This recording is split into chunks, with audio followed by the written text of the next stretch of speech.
The second book of Moses, commonly called Exodus.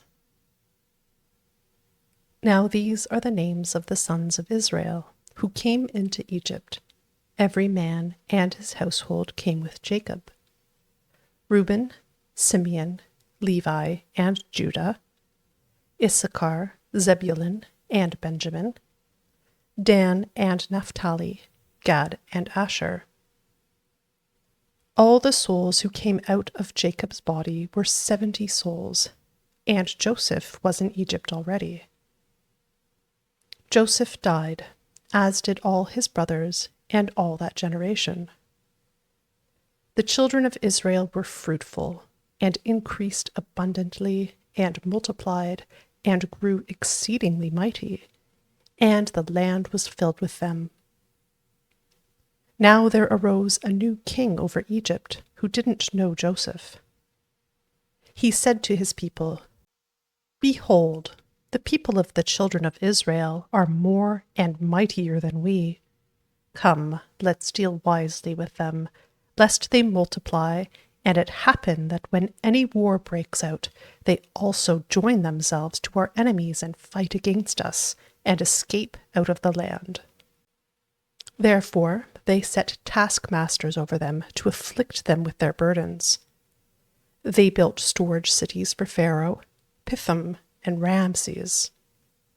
But the more they afflicted them, the more they multiplied, and the more they spread out. They started to dread the children of Israel. The Egyptians ruthlessly made the children of Israel serve, and they made their lives bitter with hard service in mortar and in brick, and in all kinds of service in the field, all their service in which they ruthlessly made them serve. The king of Egypt spoke to the Hebrew midwives, of whom the name of the one was Shiphrah, and the name of the other Puah, and he said, "When you perform the duty of a midwife to the Hebrew women, and see them on the birth stool, if it is a son, then you shall kill him. But if it is a daughter, then she shall live." But the midwives feared God, and didn't do what the king of Egypt commanded them, but saved the baby boys alive. The king of Egypt called for the midwives, and said to them, "Why have you done this thing, and saved the boys alive?"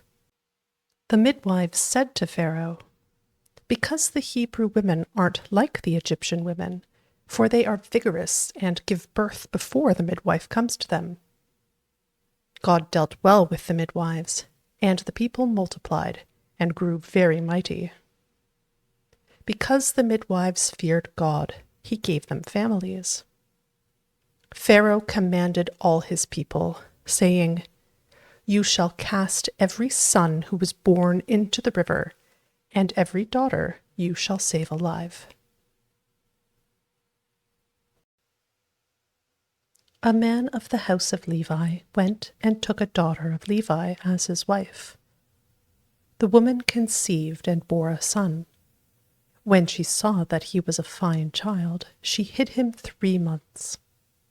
When she could no longer hide him, she took a papyrus basket for him, and coated it with tar and with pitch.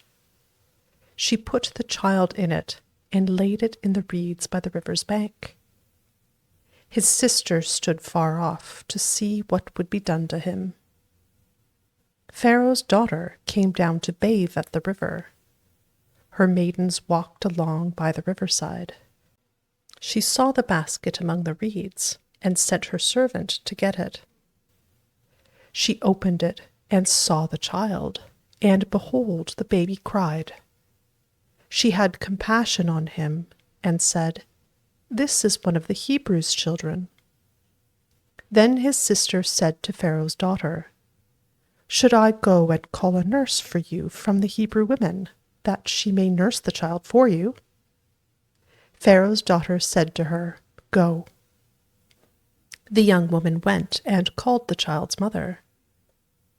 Pharaoh's daughter said to her, "Take this child away, and nurse him for me, and I will give you your wages." The woman took the child and nursed it.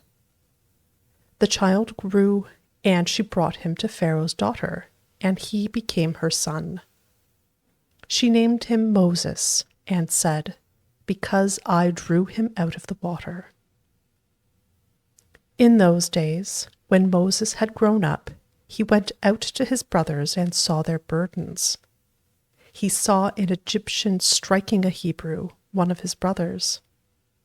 He looked this way and that way, and when he saw that there was no one, he killed the Egyptian and hid him in the sand.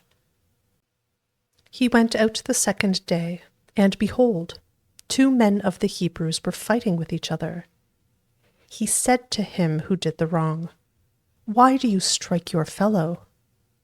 He said, "Who made you a prince and a judge over us? Do you plan to kill me as you killed the Egyptian?" Moses was afraid and said, "Surely this thing is known." Now when Pharaoh heard this thing, he sought to kill Moses. But Moses fled from the face of Pharaoh and lived in the land of Midian, and he sat down by a well. Now the priest of Midian had 7 daughters. They came and drew water and filled the troughs to water their father's flock. The shepherds came and drove them away, but Moses stood up and helped them and watered their flock. When they came to Royal, their father, he said, "How is it that you have returned so early today?" They said, "An Egyptian delivered us out of the hand of the shepherds, and moreover, he drew water for us and watered the flock." He said to his daughters, "Where is he? Why is it that you have left the man? Call him, that he may eat bread." Moses was content to dwell with the man. He gave Moses Zipporah, his daughter. She bore a son, and he named him Gershom, for he said, "I have lived as a foreigner in a foreign land." In the course of those many days, the king of Egypt died, and the children of Israel sighed because of the bondage, and they cried, and their cry came up to God because of the bondage. God heard their groaning, and God remembered his covenant with Abraham, with Isaac, and with Jacob.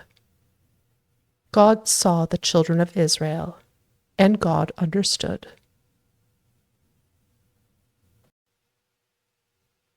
Now Moses was keeping the flock of Jethro, his father-in-law, the priest of Midian, and he led the flock to the back of the wilderness, and came to God's mountain, to Horeb. The Lord's angel appeared to him in a flame of fire out of the middle of a bush. He looked, and behold, the bush burned with fire, and the bush was not consumed. Moses said, "I will go now and see this great sight, why the bush is not burned." When the Lord saw that he came over to see, God called to him out of the middle of the bush and said, "Moses, Moses." He said, "Here I am." He said, "Don't come close. Take off your sandals, for the place you are standing on is holy ground." Moreover, he said, "I am the God of your father, the God of Abraham, the God of Isaac, and the God of Jacob." Moses hid his face because he was afraid to look at God. The Lord said, "I have surely seen the affliction of my people who are in Egypt, and have heard their cry because of their taskmasters, for I know their sorrows. I have come down to deliver them out of the hand of the Egyptians, and to bring them up out of that land to a good and large land, to a land flowing with milk and honey, to the place of the Canaanite, the Hittite, the Amorite, the Perizzite, the Hivite, and the Jebusite. Now, behold, the cry of the children of Israel has come to me. Moreover, I have seen the oppression with which the Egyptians oppress them. Come now, therefore, and I will send you to Pharaoh, that you may bring my people, the children of Israel, out of Egypt. Moses said to God, Who am I, that I should go to Pharaoh, and that I should bring the children of Israel out of Egypt? He said, Certainly I will be with you. This will be the token to you that I have sent you. When you have brought the people out of Egypt, you shall serve God on this mountain. Moses said to God, Behold, when I come to the children of Israel and tell them, The God of your fathers has sent me to you, and they ask me, What is his name? What should I tell them? God said to Moses, I am who I am. And he said, You shall tell the children of Israel this, I am has sent me to you. God said moreover to Moses, You shall tell the children of Israel this, The Lord, the God of your fathers, the God of Abraham, the God of Isaac, and the God of Jacob, has sent me to you. This is my name forever, and this is my memorial to all generations. Go and gather the elders of Israel together, and tell them, The Lord, the God of your fathers, the God of Abraham, of Isaac, and of Jacob, has appeared to me, saying, I have surely visited you, and seen that which is done to you in Egypt. I have said, I will bring you up out of the affliction of Egypt to the land of the Canaanite, the Hittite, the Amorite, the Perizzite, the Hivite, and the Jebusite, to a land flowing with milk and honey. They will listen to your voice. You shall come, you and the elders of Israel, to the king of Egypt, and you shall tell him, The Lord, the God of the Hebrews, has met with us. Now please let us go 3 days' journey into the wilderness, that we may sacrifice to the Lord our God. I know that the king of Egypt won't give you permission to go. No, not by a mighty hand. I will reach out my hand and strike Egypt with all my wonders which I will do among them, and after that he will let you go. I will give this people favor in the sight of the Egyptians, and it will happen that when you go, you shall not go empty-handed. But every woman shall ask of her neighbor, and of her who visits her house, jewels of silver, jewels of gold, and clothing. You shall put them on your sons and on your daughters. You shall plunder the Egyptians. Moses answered, But, behold, they will not believe me, nor listen to my voice, for they will say, The Lord has not appeared to you. The Lord said to him, What is that in your hand? He said, A rod. He said, Throw it on the ground. He threw it on the ground, and it became a snake, and Moses ran away from it. The Lord said to Moses, Stretch out your hand, and take it by the tail. He stretched out his hand, and took hold of it, and it became a rod in his hand. This is so that they may believe that the Lord, the God of their fathers, the God of Abraham, the God of Isaac, and the God of Jacob, has appeared to you. The Lord said furthermore to him, Now put your hand inside your cloak. He put his hand inside his cloak, and when he took it out, behold, his hand was leprous, as white as snow. He said, Put your hand inside your cloak again. He put his hand inside his cloak again, and when he took it out of his cloak, behold, it had turned again as his other flesh. It will happen, if they will not believe you or listen to the voice of the first sign, that they will believe the voice of the latter sign. It will happen, if they will not believe even these 2 signs, or listen to your voice, that you shall take of the water of the river, and pour it on the dry land. The water which you take out of the river will become blood on the dry land. Moses said to the Lord, O Lord, I am not eloquent, neither before now, nor since you have spoken to your servant, for I am slow of speech, and of a slow tongue. The Lord said to him, Who made man's mouth? Or who makes one mute, or deaf, or seeing, or blind? Isn't it I, the Lord?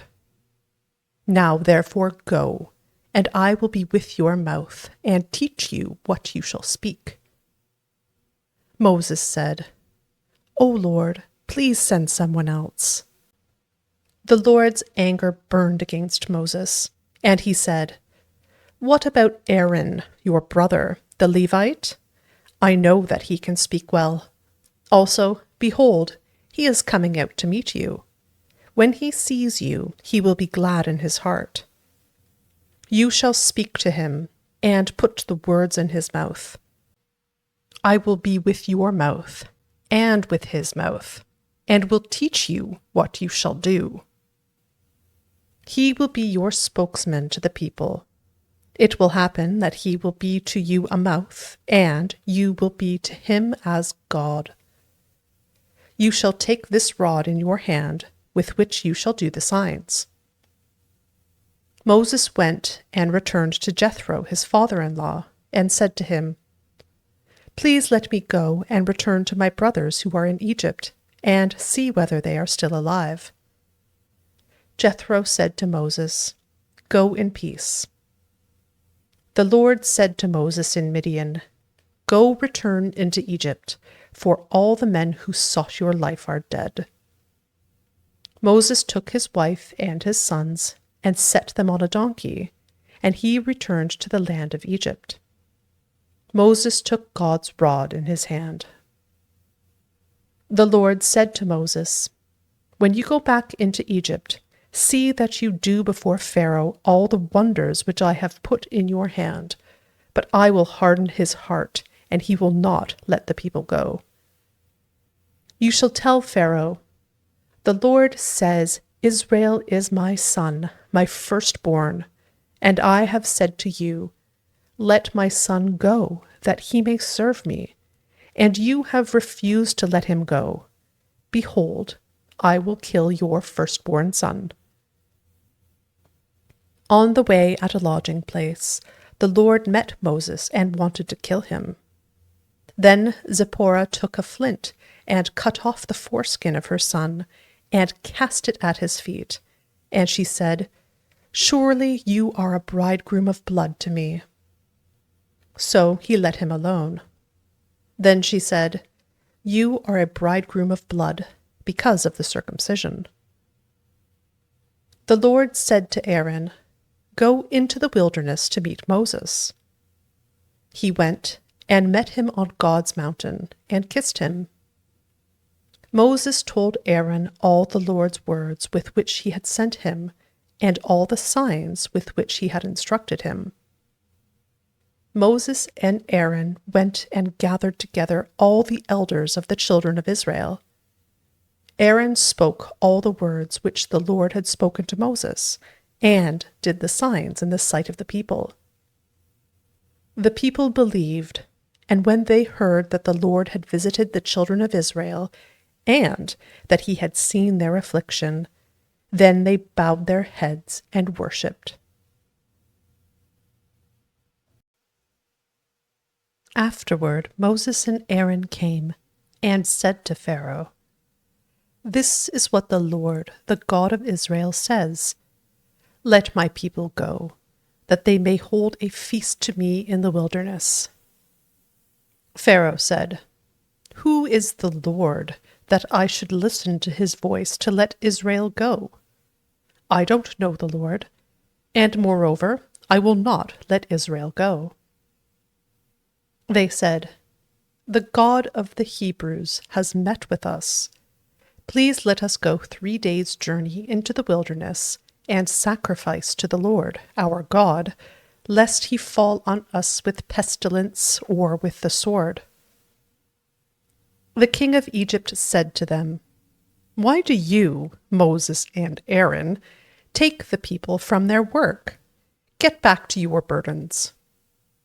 Pharaoh said, "Behold, the people of the land are now many, and you make them rest from their burdens."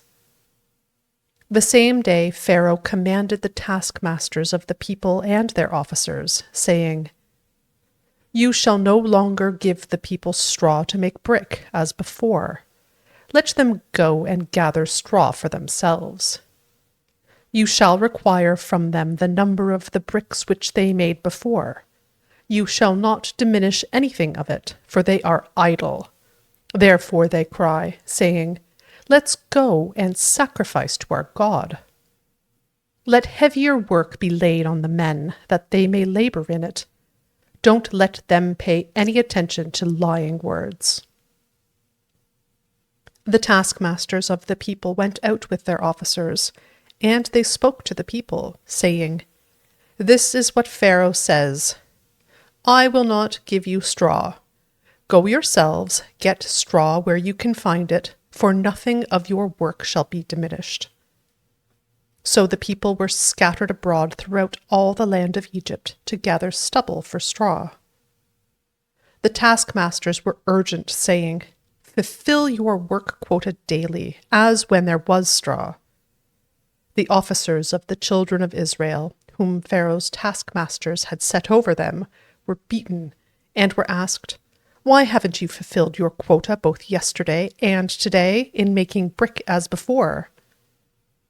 Then the officers of the children of Israel came and cried to Pharaoh, saying, "Why do you deal this way with your servants? No straw is given to your servants, and they tell us, 'Make brick.' And behold, your servants are beaten, but the fault is in your own people." But Pharaoh said, "You are idle. You are idle. Therefore you say, 'Let's go and sacrifice to the Lord.' Go therefore now and work, for no straw shall be given to you, yet you shall deliver the same number of bricks." The officers of the children of Israel saw that they were in trouble when it was said, "You shall not diminish anything from your daily quota of bricks." They met Moses and Aaron, who stood along the way, as they came out from Pharaoh.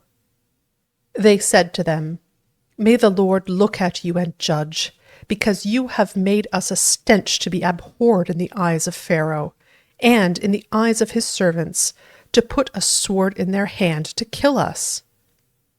Moses returned to the Lord and said, "Lord, why have you brought trouble on this people? Why is it that you have sent me? For since I came to Pharaoh to speak in your name, he has brought trouble on this people. You have not rescued your people at all." The Lord said to Moses, "Now you shall see what I will do to Pharaoh, for by a strong hand he shall let them go, and by a strong hand he shall drive them out of his land." God spoke to Moses and said to him, "I am the Lord. I appeared to Abraham, to Isaac, and to Jacob as God Almighty, but by my name the Lord I was not known to them. I have also established my covenant with them, to give them the land of Canaan, the land of their travels, in which they lived as aliens. Moreover, I have heard the groaning of the children of Israel, whom the Egyptians keep in bondage, and I have remembered my covenant. Therefore, tell the children of Israel, I am the Lord, and I will bring you out from under the burdens of the Egyptians, and I will rid you out of their bondage, and I will redeem you with an outstretched arm and with great judgments. I will take you to myself for a people. I will be your God, and you shall know that I am the Lord your God, who brings you out from under the burdens of the Egyptians. I will bring you into the land which I swore to give to Abraham, to Isaac, and to Jacob, and I will give it to you for a heritage. I am the Lord. Moses spoke so to the children of Israel, but they didn't listen to Moses for anguish of spirit and for cruel bondage. The Lord spoke to Moses, saying, Go in, speak to Pharaoh, king of Egypt, that he let the children of Israel go out of his land. Moses spoke before the Lord, saying, Behold, the children of Israel haven't listened to me. How then shall Pharaoh listen to me when I have uncircumcised lips? The Lord spoke to Moses and to Aaron, and gave them a command to the children of Israel, and to Pharaoh king of Egypt, to bring the children of Israel out of the land of Egypt. These are the heads of their fathers' houses. The sons of Reuben, the firstborn of Israel, Hanok and Palu, Hezron and Carmi. These are the families of Reuben. The sons of Simeon, Jemuel and Jamin, and Ohad, and Jachin, and Zohar, and Shaul, the son of a Canaanite woman. These are the families of Simeon. These are the names of the sons of Levi, according to their generations: Gershon, and Kohath, and Merari. And the years of the life of Levi were 137 years. The sons of Gershon, Libni, and Shimei, according to their families.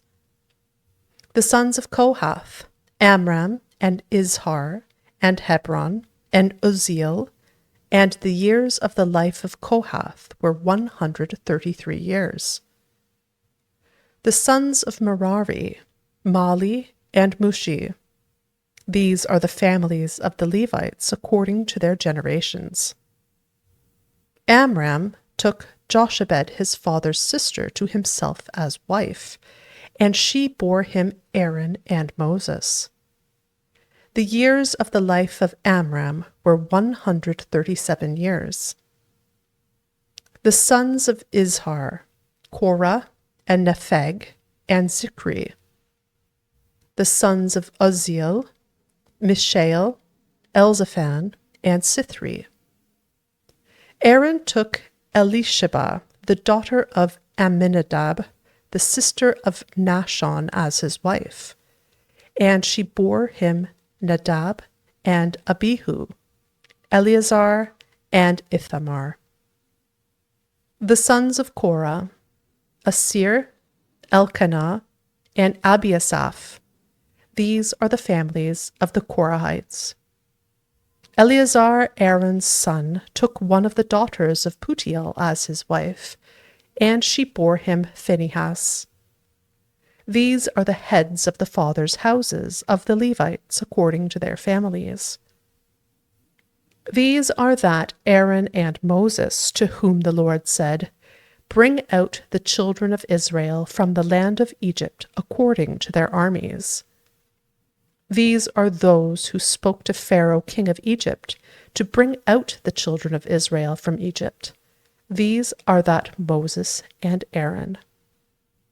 On the day when the Lord spoke to Moses in the land of Egypt, the Lord said to Moses, I am the Lord. Tell Pharaoh king of Egypt all that I tell you.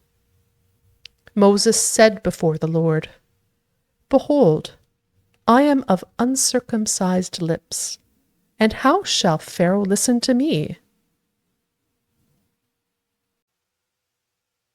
The Lord said to Moses, Behold, I have made you as God to Pharaoh, and Aaron your brother shall be your prophet.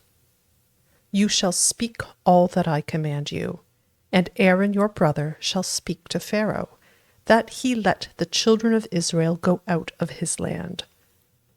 I will harden Pharaoh's heart, and multiply my signs and my wonders in the land of Egypt. But Pharaoh will not listen to you, So I will lay my hand on Egypt and bring out my armies, my people, the children of Israel, out of the land of Egypt by great judgments. The Egyptians shall know that I am the Lord when I stretch out my hand on Egypt and bring the children of Israel out from among them. Moses and Aaron did so. As the Lord commanded them, so they did. Moses was 80 years old, and Aaron 83 years old, when they spoke to Pharaoh. The Lord spoke to Moses and to Aaron, saying, When Pharaoh speaks to you, saying, Perform a miracle, then you shall tell Aaron, Take your rod and cast it down before Pharaoh, and it will become a serpent. Moses and Aaron went in to Pharaoh, and they did so, as the Lord had commanded. Aaron cast down his rod before Pharaoh, and before his servants, and it became a serpent. Then Pharaoh also called for the wise men and the sorcerers. They also, the magicians of Egypt, did the same thing with their enchantments. For they each cast down their rods, and they became serpents. But Aaron's rod swallowed up their rods. Pharaoh's heart was hardened, and he didn't listen to them, as the Lord had spoken. The Lord said to Moses, Pharaoh's heart is stubborn. He refuses to let the people go. Go to Pharaoh in the morning. Behold, he is going out to the water. You shall stand by the river's bank to meet him. You shall take the rod which was turned to a serpent in your hand. You shall tell him, The Lord, the God of the Hebrews, has sent me to you, saying, Let my people go, that they may serve me in the wilderness. Behold, until now you haven't listened. The Lord says, In this you shall know that I am the Lord. Behold, I will strike with the rod that is in my hand on the waters which are in the river, and they shall be turned to blood. The fish that are in the river will die, and the river will become foul. The Egyptians will loathe to drink water from the river.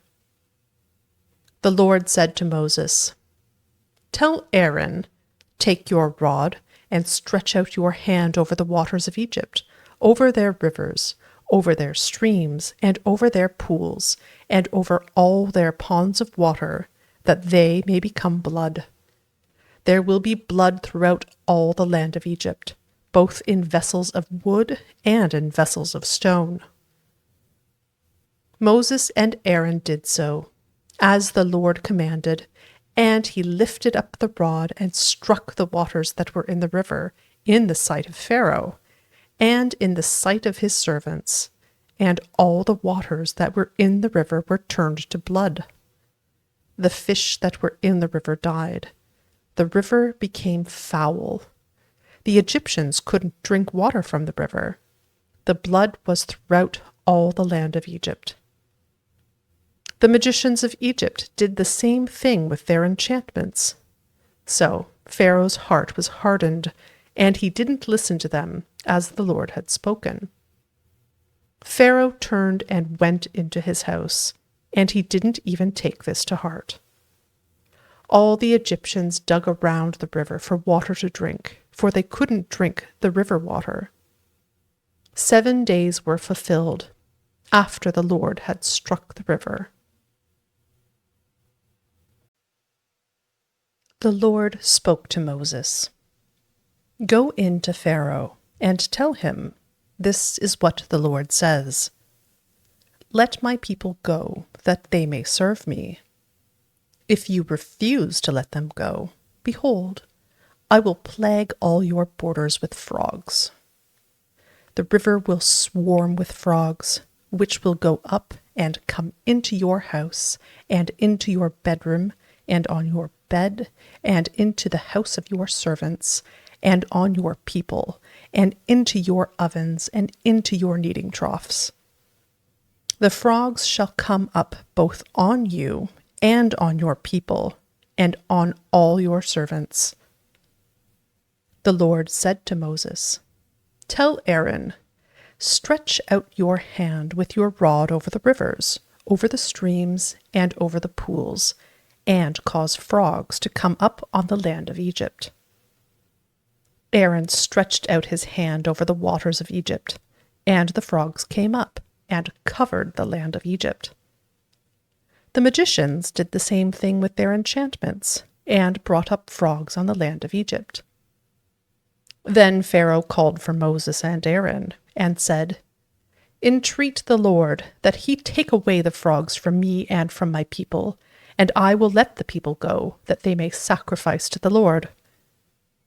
Moses said to Pharaoh, "I give you the honor of setting the time that I should pray for you, and for your servants, and for your people, that the frogs be destroyed from you and your houses, and remain in the river only."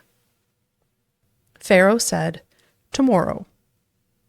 Moses said, "Let it be according to your word, that you may know that there is no one like the Lord our God.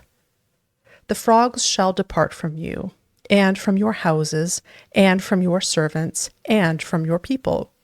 They shall remain in the river only." Moses and Aaron went out from Pharaoh, and Moses cried to the Lord concerning the frogs which he had brought on Pharaoh. The Lord did according to the word of Moses, and the frogs died out of the houses, out of the courts, and out of the fields.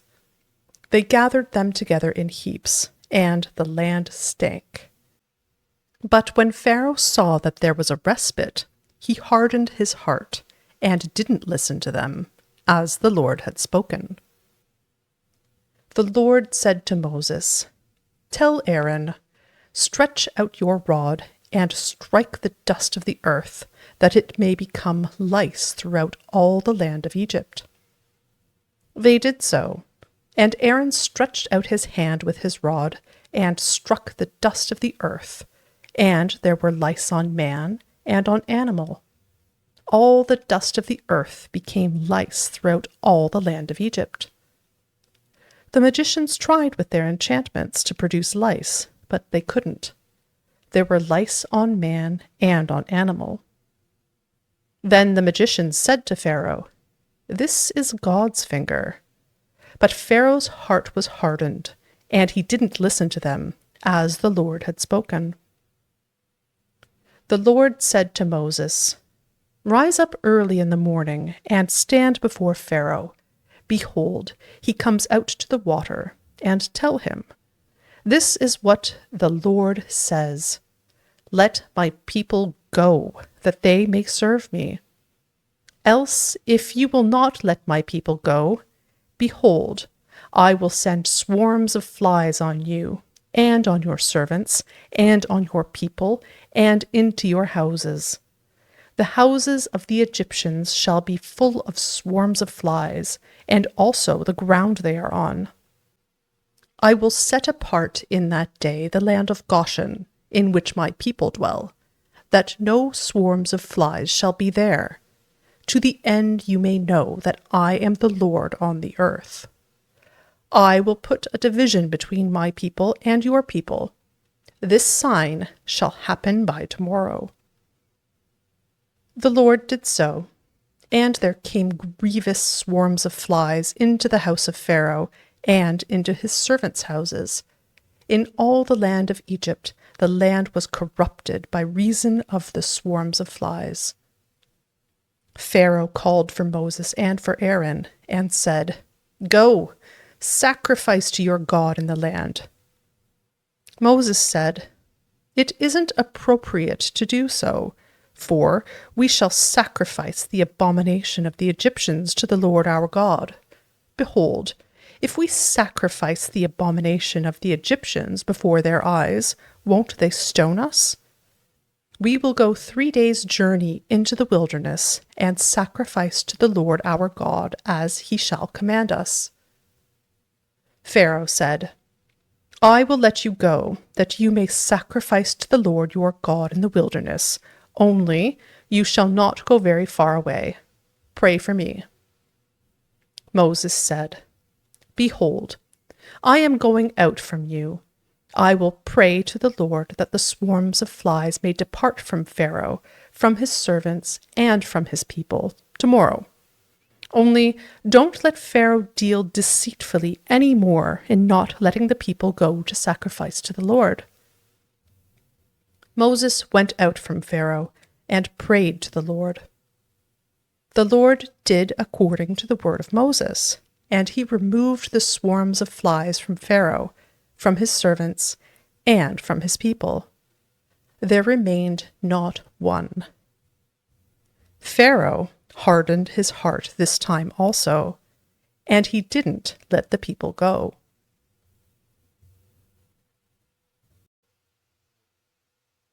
Then the Lord said to Moses, "Go into Pharaoh and tell him, 'This is what the Lord, the God of the Hebrews, says. Let my people go, that they may serve me. For if you refuse to let them go and hold them still, behold, the Lord's hand is on your livestock which are in the field, on the horses, on the donkeys, on the camels, on the herds, and on the flocks with a very grievous pestilence. The Lord will make a distinction between the livestock of Israel and the livestock of Egypt, and nothing shall die of all that belongs to the children of Israel.' The Lord appointed a set time, saying, 'Tomorrow the Lord shall do this thing in the land.' The Lord did that thing on the next day, and all the livestock of Egypt died, but of the livestock of the children of Israel not one died. Pharaoh sent, and, behold, there was not so much as one of the livestock of the Israelites dead. But the heart of Pharaoh was stubborn, and he didn't let the people go. The Lord said to Moses and to Aaron, 'Take handfuls of ashes of the furnace, and let Moses sprinkle it toward the sky in the sight of Pharaoh. It shall become small dust over all the land of Egypt, and shall be boils and blisters breaking out on man and on animal throughout all the land of Egypt.' They took ashes of the furnace and stood before Pharaoh, and Moses sprinkled it up toward the sky, and it became boils and blisters breaking out on man and on animal. The magicians couldn't stand before Moses because of the boils, for the boils were on the magicians and on all the Egyptians. The Lord hardened the heart of Pharaoh, and he didn't listen to them, as the Lord had spoken to Moses. The Lord said to Moses, "Rise up early in the morning, and stand before Pharaoh, and tell him, 'This is what the Lord, the God of the Hebrews, says. Let my people go, that they may serve me. For this time I will send all my plagues against your heart, against your officials, and against your people, that you may know that there is no one like me in all the earth. For now I would have stretched out my hand, and struck you and your people with pestilence, and you would have been cut off from the earth. But indeed for this cause I have made you stand, to show you my power, and that my name may be declared throughout all the earth, because you still exalt yourself against my people, that you won't let them go. Behold, tomorrow about this time I will cause it to rain a very grievous hail, such as has not been in Egypt since the day it was founded, even until now. Now therefore command that all of your livestock and all that you have in the field be brought into shelter. The hail will come down on every man and animal that is found in the field and isn't brought home, and they will die." Those who feared the Lord's word among the servants of Pharaoh made their servants and their livestock flee into the houses. Whoever didn't respect the Lord's word left his servants and his livestock in the field. The Lord said to Moses, "Stretch out your hand toward the sky, that there may be hail in all the land of Egypt, on man and on animal, and on every herb of the field throughout the land of Egypt." Moses stretched out his rod toward the heavens, and the Lord sent thunder and hail, and lightning flashed down to the earth. The Lord rained hail on the land of Egypt. So there was very severe hail, and lightning mixed with the hail, such as had not been in all the land of Egypt since it became a nation. The hail struck throughout all the land of Egypt, all that was in the field, both man and animal, and the hail struck every herb of the field, and broke every tree of the field. Only in the land of Goshen, where the children of Israel were, there was no hail. Pharaoh sent and called for Moses and Aaron, and said to them, "I have sinned this time. The Lord is righteous, and I and my people are wicked.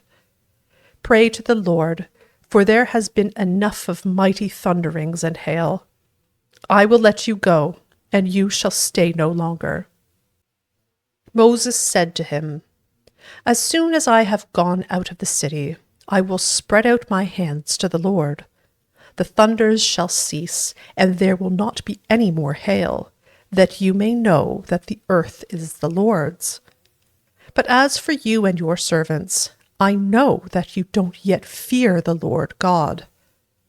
The flax and the barley were struck, for the barley had ripened and the flax was blooming.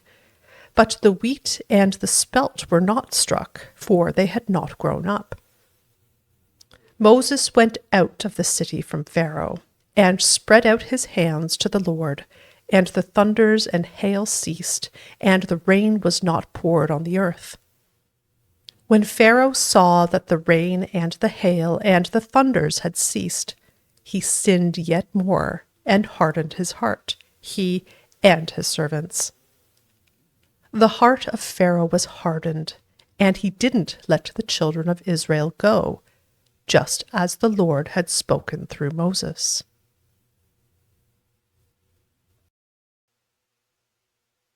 The Lord said to Moses, "Go into Pharaoh, for I have hardened his heart and the heart of his servants, that I may show these signs among them, and that you may tell in the hearing of your son and of your son's son what things I have done to Egypt, and my signs which I have done among them, that you may know that I am the Lord." Moses and Aaron went into Pharaoh, and said to him, "This is what the Lord, the God of the Hebrews, says.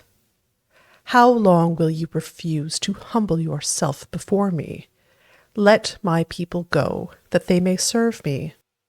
Or else, if you refuse to let my people go, behold, tomorrow I will bring locusts into your country, and they shall cover the surface of the earth, so that one won't be able to see the earth. They shall eat the residue of that which has escaped, which remains to you from the hail, and shall eat every tree which grows for you out of the field. Your houses shall be filled, and the houses of all your servants, and the houses of all the Egyptians, as neither your fathers nor your fathers' fathers have seen, since the day that they were on the earth to this day." He turned and went out from Pharaoh. Pharaoh's servants said to him, "How long will this man be a snare to us? Let the men go, that they may serve the Lord their God. Don't you yet know that Egypt is destroyed?" Moses and Aaron were brought again to Pharaoh, and he said to them, "Go, serve the Lord your God. But who are those who will go?" Moses said, "We will go with our young and with our old. We will go with our sons and with our daughters, with our flocks and with our herds, for we must hold a feast to the Lord." He said to them, "The Lord be with you if I let you go with your little ones." See, evil is clearly before your faces. Not so. Go now, you who are men, and serve the Lord, for that is what you desire." Then they were driven out from Pharaoh's presence. The Lord said to Moses, "Stretch out your hand over the land of Egypt for the locusts, that they may come up on the land of Egypt and eat every herb of the land, even all that the hail has left." Moses stretched out his rod over the land of Egypt, and the Lord brought an east wind on the land all that day and all night. And when it was morning, the east wind brought the locusts. The locusts went up over all the land of Egypt and rested in all the borders of Egypt. They were very grievous. Before them there were no such locusts as they, nor will there ever be again. For they covered the surface of the whole earth, so that the land was darkened, and they ate every herb of the land, and all the fruit of the trees which the hail had left. There remained nothing green, either tree or herb of the field, through all the land of Egypt. Then Pharaoh called for Moses and Aaron in haste, and he said, "I have sinned against the Lord your God, and against you. Now therefore please forgive my sin again, and pray to the Lord your God that he may also take away from me this death." Moses went out from Pharaoh and prayed to the Lord. The Lord sent an exceedingly strong west wind, which took up the locusts and drove them into the Red Sea. There remained not one locust in all the borders of Egypt. But the Lord hardened Pharaoh's heart, and he didn't let the children of Israel go. The Lord said to Moses, "Stretch out your hand toward the sky, that there may be darkness over the land of Egypt, even darkness which may be felt." Moses stretched out his hand toward the sky, and there was a thick darkness in all the land of Egypt for 3 days. They didn't see one another, and nobody rose from his place for 3 days. But all the children of Israel had light in their dwellings. Pharaoh called to Moses and said, "Go, serve the Lord. Only let your flocks and your herds stay behind. Let your little ones also go with you." Moses said, "You must also give in to our hand sacrifices and burnt offerings, that we may sacrifice to the Lord our God. Our livestock also shall go with us.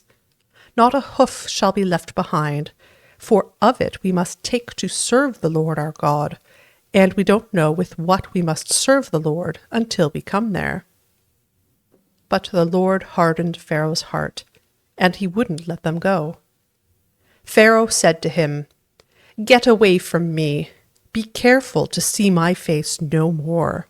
For in the day you see my face, you shall die." Moses said, "You have spoken well. I will see your face again no more." The Lord said to Moses, "I will bring yet one more plague on Pharaoh and on Egypt. Afterwards he will let you go. When he lets you go, he will surely thrust you out altogether. Speak now in the ears of the people, and let every man ask of his neighbor, and every woman of her neighbor, jewels of silver and jewels of gold." The Lord gave the people favor in the sight of the Egyptians. Moreover, the man Moses was very great in the land of Egypt, in the sight of Pharaoh's servants, and in the sight of the people. Moses said, "This is what the Lord says. About midnight I will go out into the middle of Egypt, and all the firstborn in the land of Egypt shall die, from the firstborn of Pharaoh who sits on his throne, even to the firstborn of the female servant who is behind the mill, and all the firstborn of livestock. There will be a great cry throughout all the land of Egypt, such as there has not been, nor will be any more, But against any of the children of Israel, a dog won't even bark or move its tongue, against man or animal, that you may know that the Lord makes a distinction between the Egyptians and Israel. All these servants of yours will come down to me and bow down themselves to me, saying, Get out with all the people who follow you, and after that I will go out. He went out from Pharaoh in hot anger. The Lord said to Moses, Pharaoh won't listen to you, that my wonders may be multiplied in the land of Egypt. Moses and Aaron did all these wonders before Pharaoh, but the Lord hardened Pharaoh's heart, and he didn't let the children of Israel go out of his land.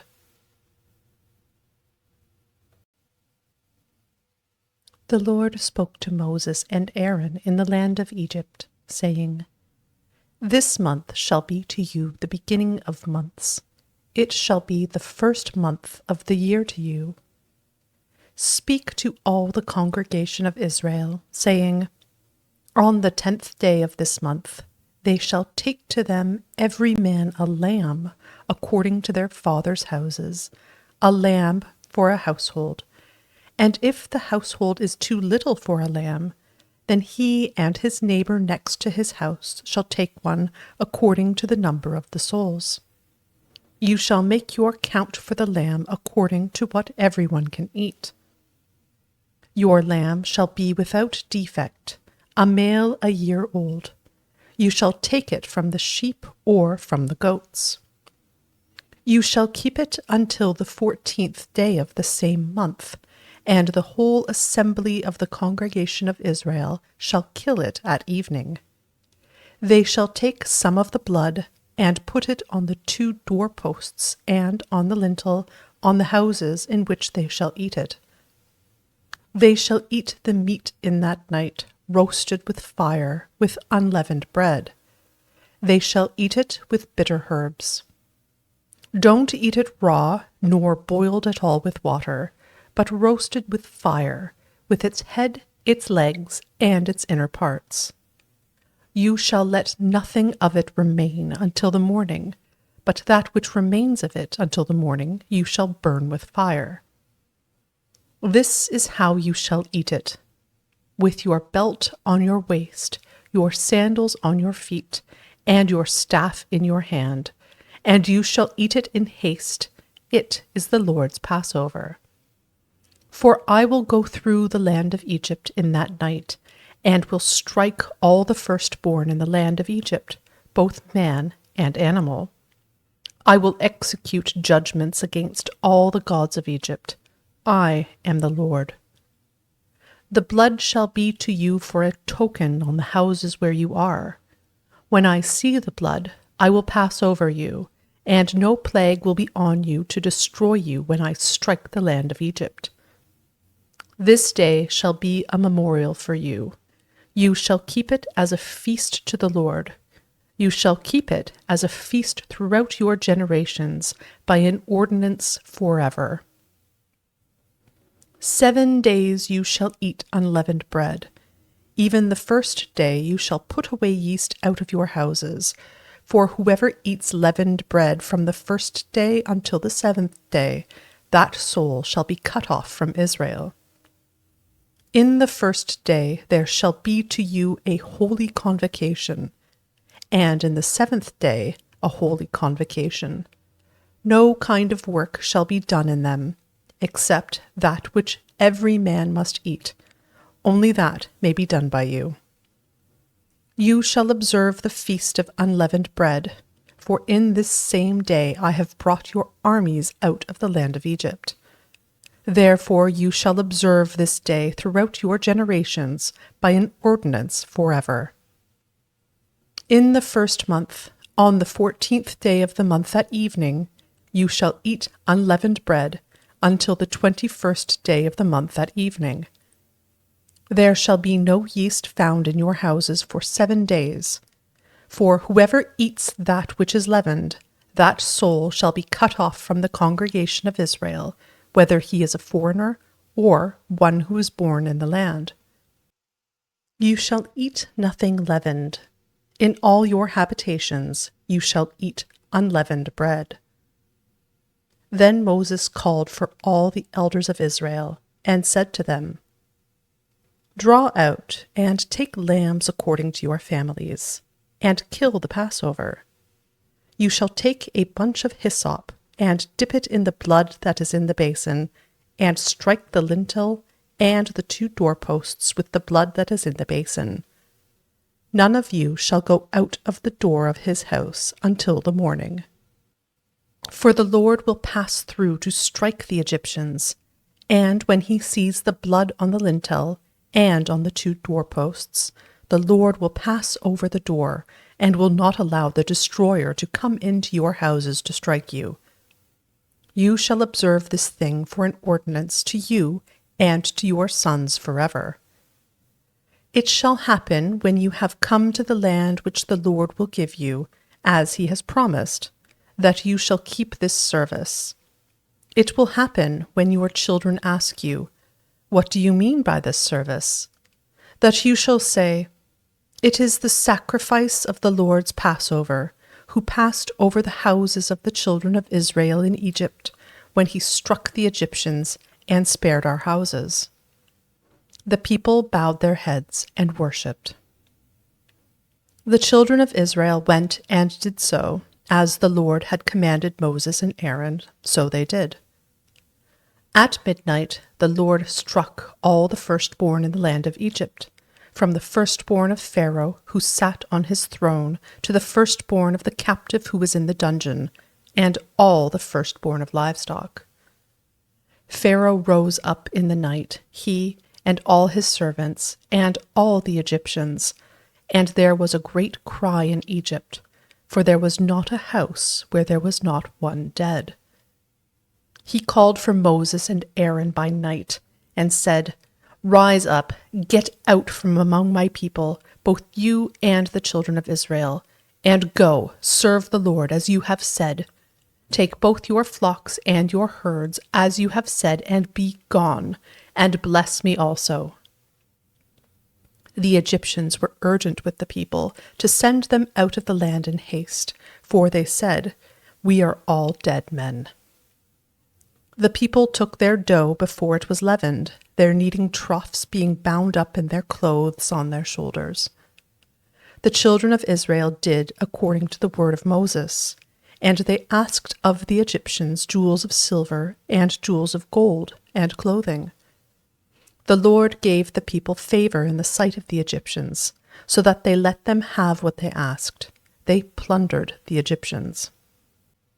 The children of Israel traveled from Rameses to Succoth, about 600,000 on foot who were men, in addition to children.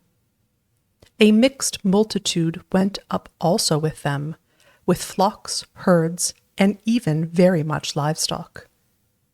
They baked unleavened cakes of the dough which they brought out of Egypt, for it wasn't leavened, because they were thrust out of Egypt and couldn't wait, and they had not prepared any food for themselves. Now the time that the children of Israel lived in Egypt was 430 years. At the end of 430 years, to the day, all of the Lord's armies went out from the land of Egypt. It is a night to be much observed to the Lord for bringing them out from the land of Egypt.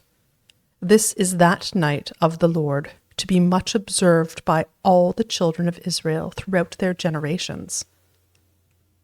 The Lord said to Moses and Aaron, This is the ordinance of the Passover.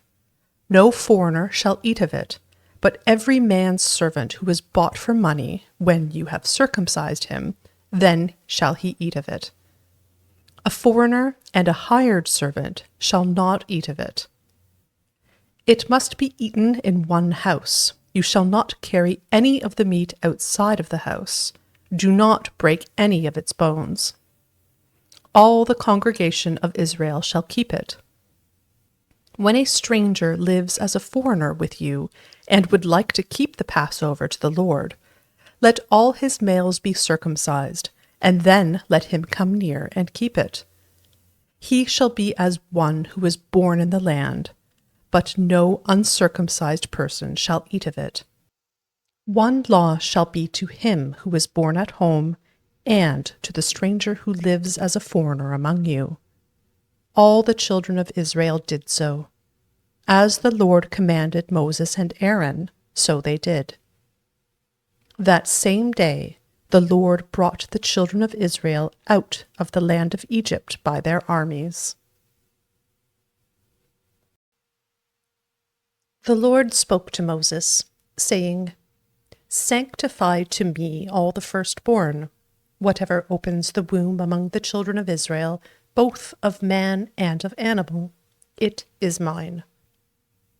Moses said to the people, Remember this day in which you came out of Egypt, out of the house of bondage. For by strength of hand the Lord brought you out from this place. No leavened bread shall be eaten. Today you go out in the month Abib.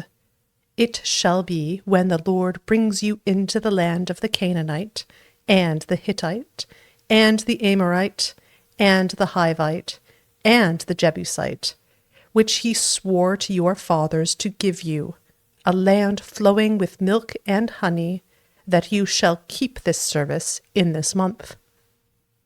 7 days you shall eat unleavened bread, and in the 7th day shall be a feast to the Lord.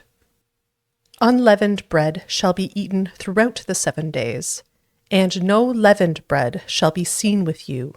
No yeast shall be seen with you within all your borders. You shall tell your son in that day, saying, It is because of that which the Lord did for me when I came out of Egypt. It shall be for a sign to you on your hand, and for a memorial between your eyes, that the Lord's law may be in your mouth, for with a strong hand the Lord has brought you out of Egypt. You shall therefore keep this ordinance in its season from year to year. It shall be, when the Lord brings you into the land of the Canaanite, as he swore to you and to your fathers, and will give it to you, that you shall set apart to the Lord all that opens the womb, and every firstborn that comes from an animal which you have. The males shall be the Lord's. Every firstborn of a donkey you shall redeem with a lamb, and if you will not redeem it, then you shall break its neck, and you shall redeem all the firstborn of man among your sons.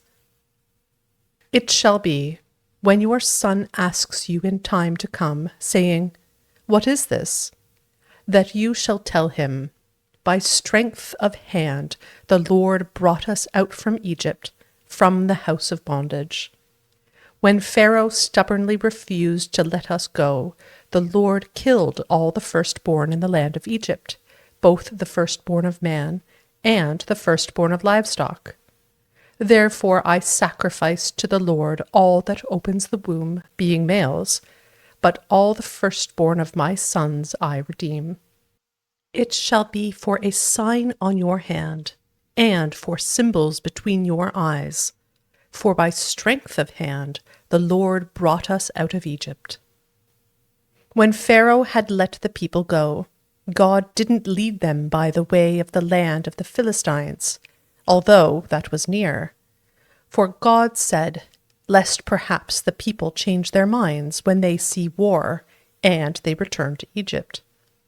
But God led the people around by the way of the wilderness by the Red Sea, and the children of Israel went up armed out of the land of Egypt. Moses took the bones of Joseph with him, for he had made the children of Israel swear, saying, God will surely visit you, and you shall carry up my bones away from here with you. They took their journey from Succoth, and encamped in Etham, in the edge of the wilderness.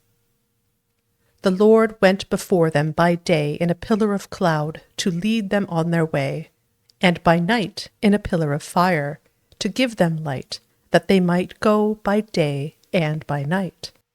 The pillar of cloud by day and the pillar of fire by night didn't depart from before the people. The Lord spoke to Moses, saying, Speak to the children of Israel, that they turn back and encamp before Pi-hahiroth, between Migdol and the sea, before Baal-zephon. You shall encamp opposite it by the sea. Pharaoh will say of the children of Israel, They are entangled in the land, the wilderness has shut them in. I will harden Pharaoh's heart, and he will follow after them, and I will get honor over Pharaoh, and over all his armies, and the Egyptians shall know that I am the Lord. They did so. The king of Egypt was told that the people had fled, and the heart of Pharaoh and of his servants was changed toward the people. And they said, What is this we have done, that we have let Israel go from serving us? He prepared his chariot and took his army with him. And he took 600 chosen chariots, and all the chariots of Egypt, with captains over all of them. The Lord hardened the heart of Pharaoh, king of Egypt, and he pursued the children of Israel, for the children of Israel went out with a high hand. The Egyptians pursued them, all the horses and chariots of Pharaoh, his horsemen and his army overtook them encamping by the sea, beside Pi-hahiroth, before Baal-zephon. When Pharaoh came near, the children of Israel lifted up their eyes, and behold, the Egyptians were marching after them, and they were very afraid. The children of Israel cried out to the Lord. They said to Moses, Because there were no graves in Egypt, have you taken us away to die in the wilderness? Why have you treated us this way to bring us out of Egypt? Isn't this the word that we spoke to you in Egypt, saying, Leave us alone, that we may serve the Egyptians? For it would have been better for us to serve the Egyptians than to die in the wilderness. Moses said to the people, Don't be afraid. Stand still and see the salvation of the Lord, which he will work for you today. For you will never again see the Egyptians whom you have seen today. The Lord will fight for you, and you shall be still. The Lord said to Moses, Why do you cry to me? Speak to the children of Israel, that they go forward. Lift up your rod, and stretch out your hand over the sea, and divide it. Then the children of Israel shall go into the middle of the sea on dry ground. Behold, I myself will harden the hearts of the Egyptians, and they will go in after them. I will get myself honor over Pharaoh, and over all his armies, over his chariots, and over his horsemen. The Egyptians shall know that I am the Lord when I have gotten myself honor over Pharaoh, over his chariots, and over his horsemen. The angel of God, who went before the camp of Israel, moved and went behind them, and the pillar of cloud moved from before them, and stood behind them. It came between the camp of Egypt and the camp of Israel. There was the cloud and the darkness, yet it gave light by night. One didn't come near the other all night. Moses stretched out his hand over the sea, and the Lord caused the sea to go back by a strong east wind all night, and made the sea dry land, and the waters were divided. The children of Israel went into the middle of the sea on the dry ground, and the waters were a wall to them on their right hand and on their left. The Egyptians pursued, and went in after them into the middle of the sea, all of Pharaoh's horses, his chariots, and his horsemen. In the morning watch, the Lord looked out on the Egyptian army through the pillar of fire and of cloud, and confused the Egyptian army. He took off their chariot wheels, and they drove them heavily, so that the Egyptians said, Let's flee from the face of Israel, for the Lord fights for them against the Egyptians. The Lord said to Moses, Stretch out your hand over the sea, that the waters may come again on the Egyptians, on their chariots, and on their horsemen. Moses stretched out his hand over the sea, and the sea returned to its strength when the morning appeared, and the Egyptians fled against it. The Lord overthrew the Egyptians in the middle of the sea. The waters returned and covered the chariots and the horsemen, even all Pharaoh's army that went in after them into the sea. There remained not so much as one of them. But the children of Israel walked on dry land in the middle of the sea, and the waters were a wall to them on their right hand and on their left. Thus the Lord saved Israel that day out of the hand of the Egyptians, and Israel saw the Egyptians dead on the seashore. Israel saw the great work which the Lord did to the Egyptians, and the people feared the Lord, and they believed in the Lord and in his servant Moses.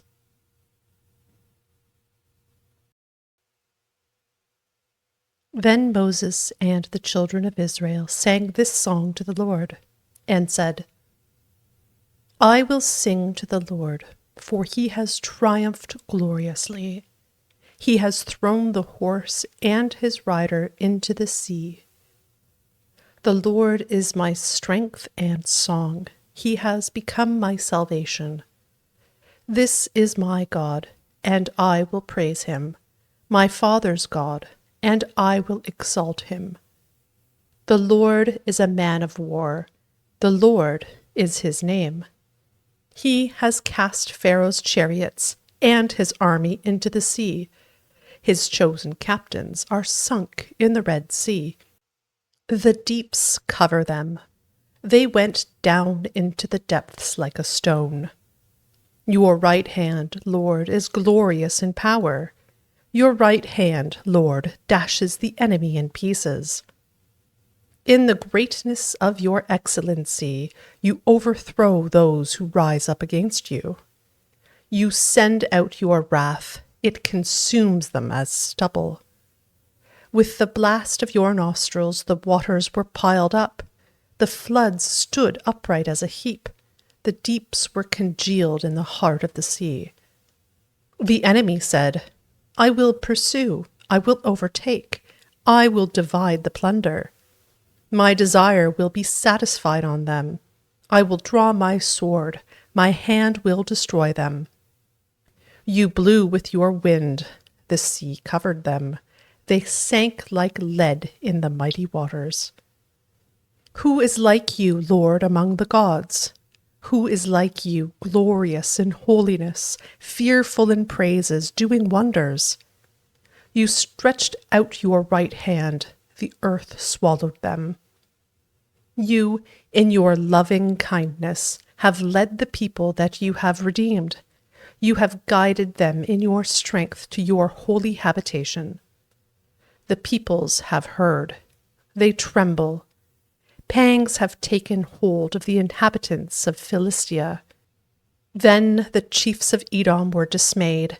Trembling takes hold of the mighty men of Moab. All the inhabitants of Canaan have melted away. Terror and dread falls on them. By the greatness of your arm they are as still as a stone. Until your people pass over, Lord, until the people you have purchased pass over. You will bring them in and plant them in the mountain of your inheritance, the place, Lord, which you have made for yourself to dwell in, the sanctuary, Lord, which your hands have established. The Lord will reign forever and ever. For the horses of Pharaoh went in with his chariots and with his horsemen into the sea, and the Lord brought back the waters of the sea on them. But the children of Israel walked on dry land in the middle of the sea. Miriam, the prophetess, the sister of Aaron, took a tambourine in her hand, and all the women went out after her with tambourines and with dances. Miriam answered them, Sing to the Lord, for he has triumphed gloriously.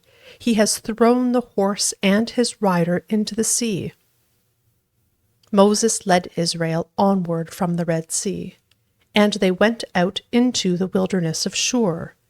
And they went 3 days in the wilderness, and found no water. When they came to Marah, they couldn't drink from the waters of Marah, for they were bitter. Therefore, its name was called Marah. The people murmured against Moses, saying, "What shall we drink?" Then he cried to the Lord. The Lord showed him a tree, and he threw it into the waters, and the waters were made sweet. There he made a statute and an ordinance for them, and there he tested them.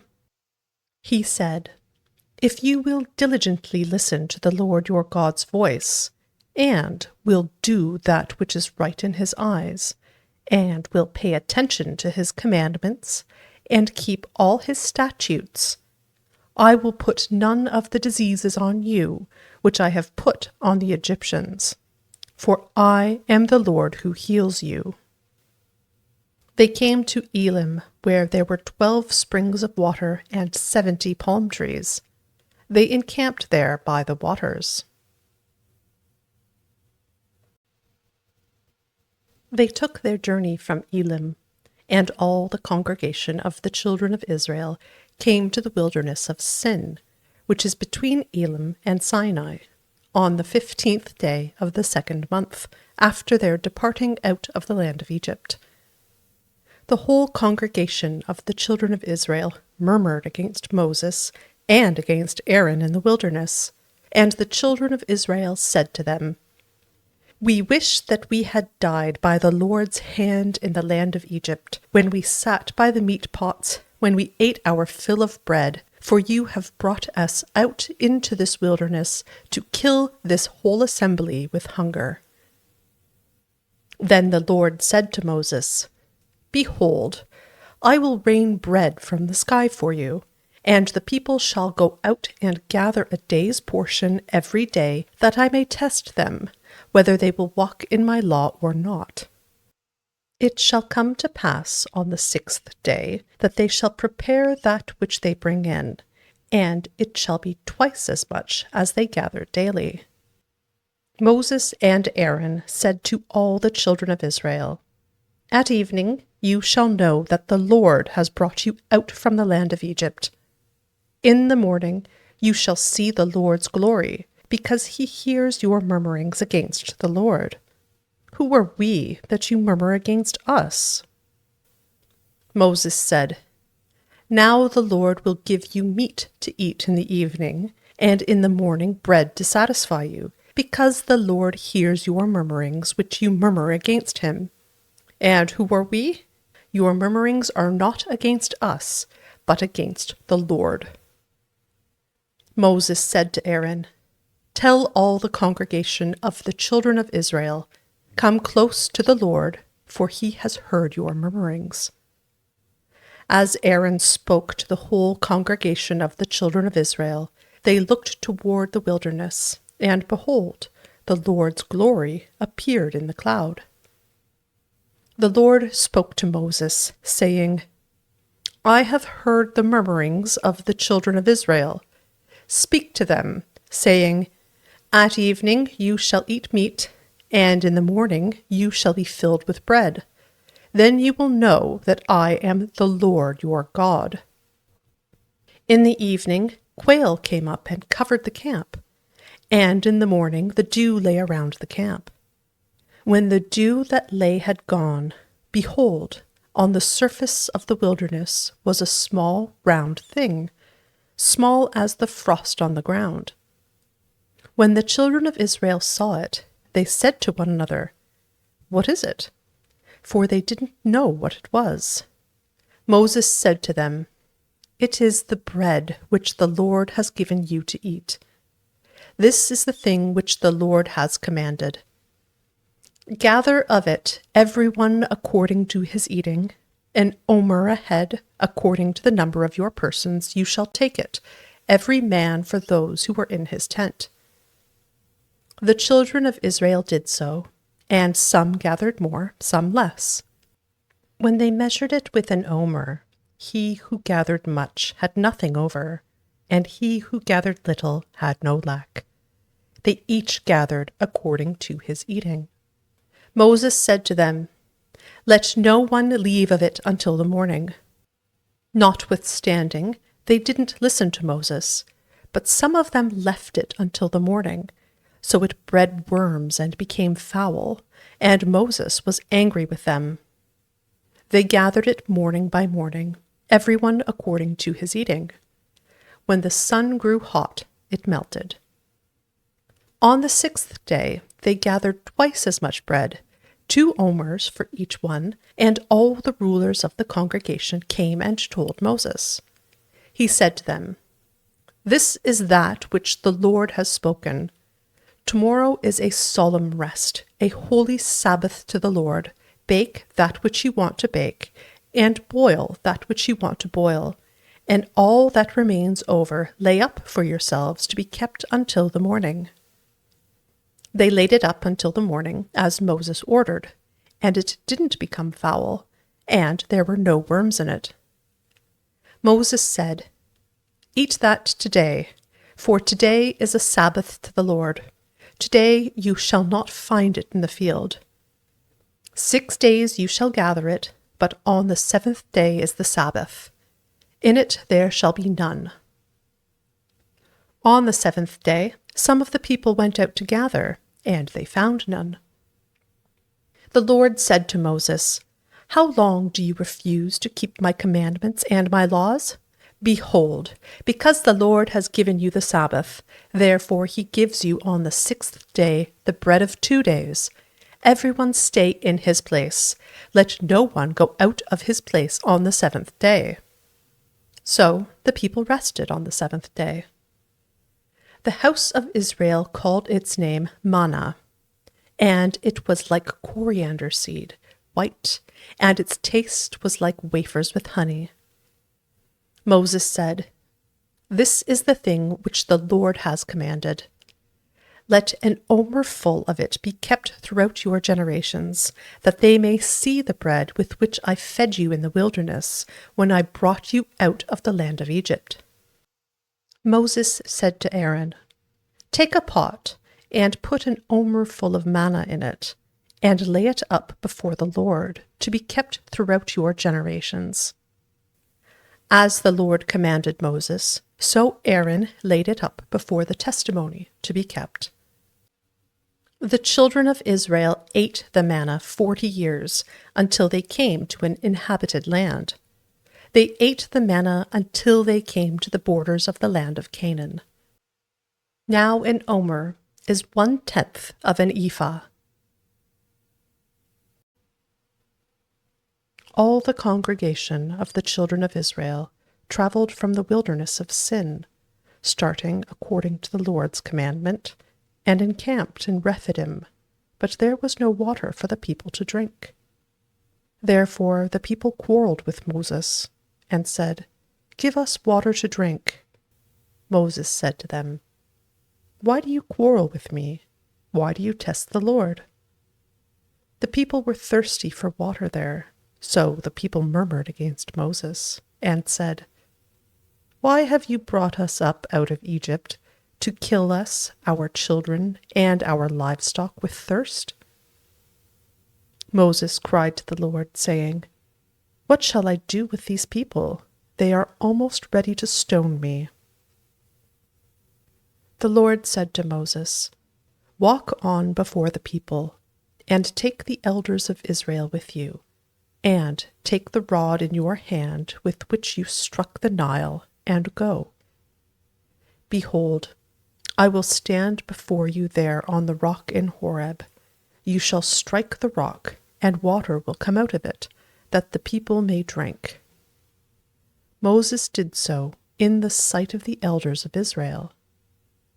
He called the name of the place Massah and Meribah, because the children of Israel quarreled, and because they tested the Lord, saying, "Is the Lord among us or not?" Then Amalek came and fought with Israel in Rephidim. Moses said to Joshua, Choose men for us, and go out to fight with Amalek. Tomorrow I will stand on the top of the hill with God's rod in my hand." So Joshua did as Moses had told him, and fought with Amalek. And Moses, Aaron, and Hur went up to the top of the hill. When Moses held up his hand, Israel prevailed. When he let down his hand, Amalek prevailed. But Moses' hands were heavy, so they took a stone and put it under him, and he sat on it. Aaron and Hur held up his hands, the one on the one side, and the other on the other side. His hands were steady until sunset. Joshua defeated Amalek and his people with the edge of the sword. The Lord said to Moses, "Write this for a memorial in a book, and rehearse it in the ears of Joshua, that I will utterly blot out the memory of Amalek from under the sky." Moses built an altar and called its name "The Lord Our Banner." He said, "The Lord has sworn, the Lord will have war with Amalek from generation to generation."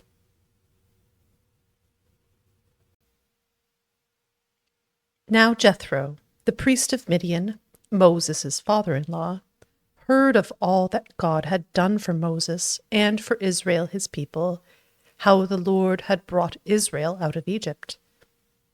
Jethro, Moses' father-in-law, received Zipporah, Moses' wife, after he had sent her away and her 2 sons. The name of one son was Gershom, for Moses said, "I have lived as a foreigner in a foreign land." The name of the other was Eliezer, for he said, "My father's God was my help, and delivered me from Pharaoh's sword." Jethro, Moses' father-in-law, came with Moses' sons and his wife to Moses into the wilderness where he was encamped, at the mountain of God. He said to Moses, "I, your father-in-law Jethro, have come to you with your wife and her 2 sons with her." Moses went out to meet his father-in-law and bowed and kissed him. They asked each other of their welfare, and they came into the tent. Moses told his father-in-law all that the Lord had done to Pharaoh and to the Egyptians for Israel's sake, all the hardships that had come on them on the way, and how the Lord delivered them. Jethro rejoiced for all the goodness which the Lord had done to Israel, in that he had delivered them out of the hand of the Egyptians. Jethro said, "Blessed be the Lord, who has delivered you out of the hand of the Egyptians, and out of the hand of Pharaoh, who has delivered the people from under the hand of the Egyptians. Now I know that the Lord is greater than all gods, because of the way that they treated people arrogantly."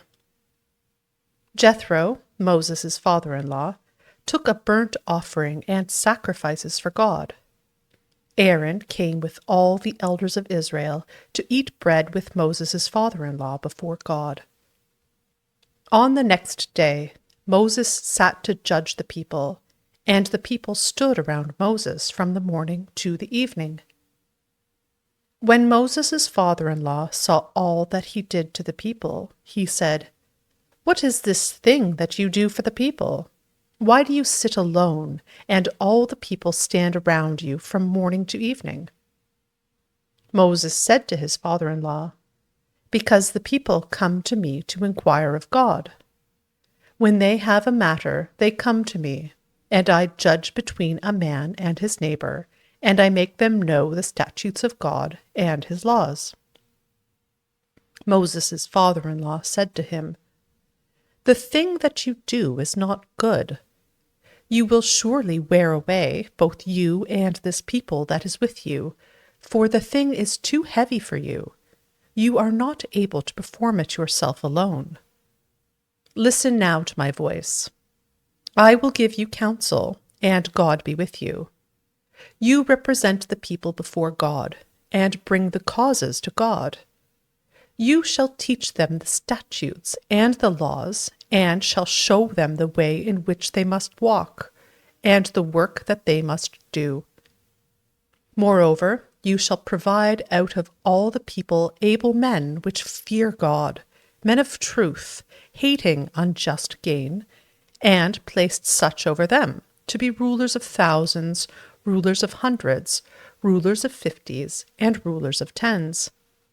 Let them judge the people at all times. It shall be that every great matter they shall bring to you, but every small matter they shall judge themselves. So shall it be easier for you, and they shall share the load with you. If you will do this thing, and God commands you so, then you will be able to endure, and all these people also will go to their place in peace.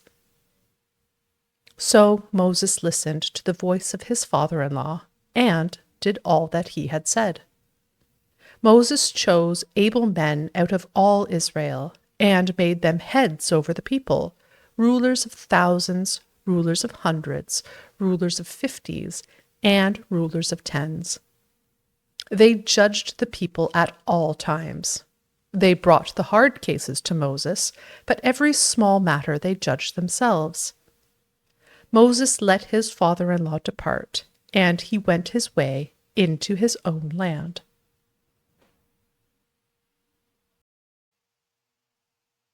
In the 3rd month after the children of Israel had gone out of the land of Egypt, on that same day they came into the wilderness of Sinai.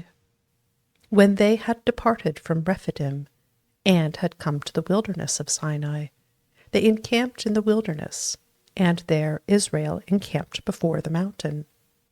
Moses went up to God, and the Lord called to him out of the mountain, saying, This is what you shall tell the house of Jacob, and tell the children of Israel.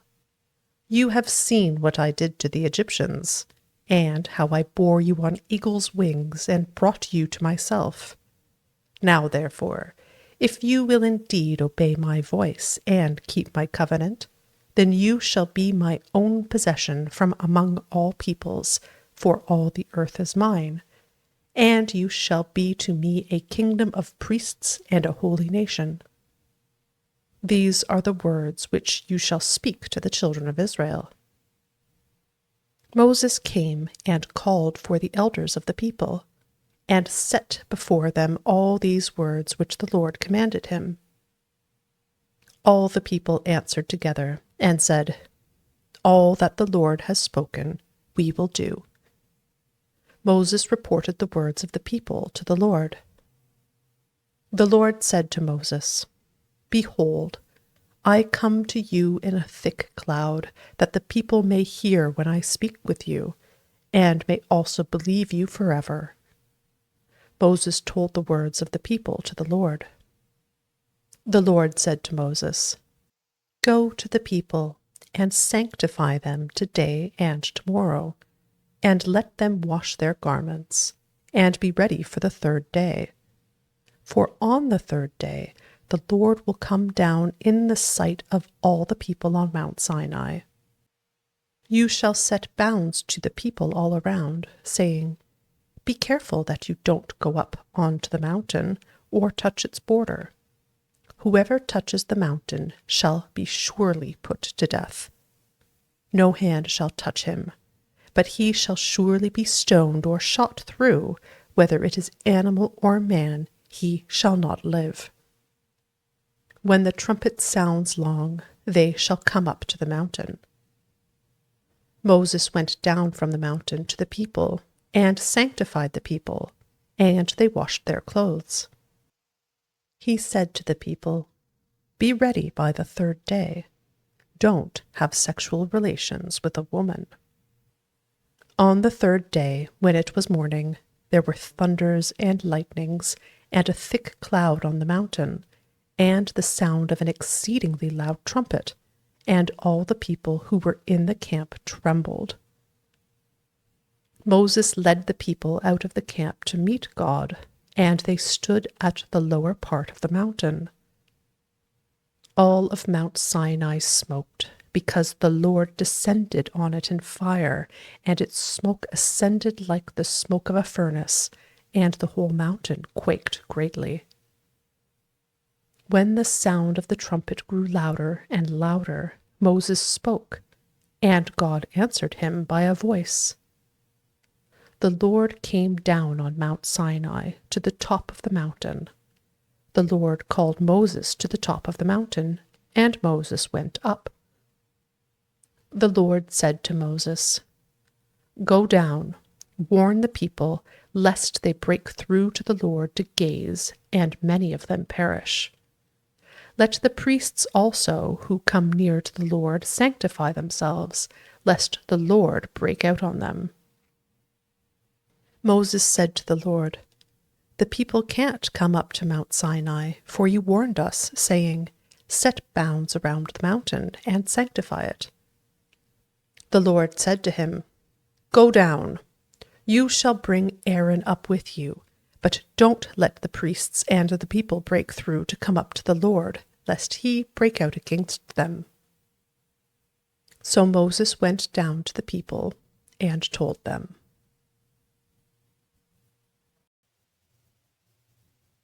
God spoke all these words, saying, "I am the Lord your God, who brought you out of the land of Egypt, out of the house of bondage. You shall have no other gods before me. You shall not make for yourselves an idol, nor any image of anything that is in the heavens above, or that is in the earth beneath, or that is in the water under the earth. You shall not bow yourself down to them, nor serve them.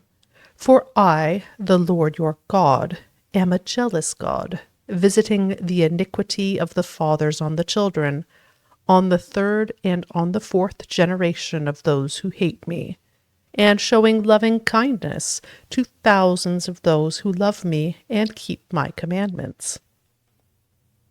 You shall not misuse the name of the Lord your God, for the Lord will not hold him guiltless who misuses his name. Remember the Sabbath day to keep it holy. You shall labor 6 days and do all your work, but the seventh day is a Sabbath to the Lord your God. You shall not do any work in it, you, nor your son, nor your daughter, your male servant, nor your female servant, nor your livestock, nor your stranger who is within your gates.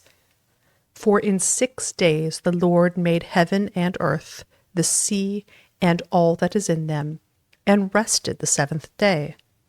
Therefore the Lord blessed the Sabbath day and made it holy. Honor your father and your mother, that your days may be long in the land which the Lord your God gives you. You shall not murder. You shall not commit adultery. You shall not steal. You shall not give false testimony against your neighbor. You shall not covet your neighbor's house. You shall not covet your neighbor's wife, nor his male servant, nor his female servant, nor his ox, nor his donkey, nor anything that is your neighbor's. All the people perceived the thunderings, the lightnings, the sound of the trumpet, and the mountain smoking. When the people saw it, they trembled and stayed at a distance. They said to Moses, "Speak with us yourself, and we will listen, but don't let God speak with us, lest we die." Moses said to the people, "Don't be afraid, for God has come to test you, and that his fear may be before you, that you won't sin." The people stayed at a distance, and Moses came near to the thick darkness where God was. The Lord said to Moses, "This is what you shall tell the children of Israel. You yourselves have seen that I have talked with you from heaven. You shall most certainly not make gods of silver or gods of gold for yourselves to be alongside me. You shall make an altar of earth for me, and shall sacrifice on it your burnt offerings and your peace offerings, your sheep and your cattle. In every place where I record my name, I will come to you, and I will bless you. If you make me an altar of stone, you shall not build it of cut stones, for if you lift up your tool on it, you have polluted it. You shall not go up by steps to my altar, that your nakedness may not be exposed to it.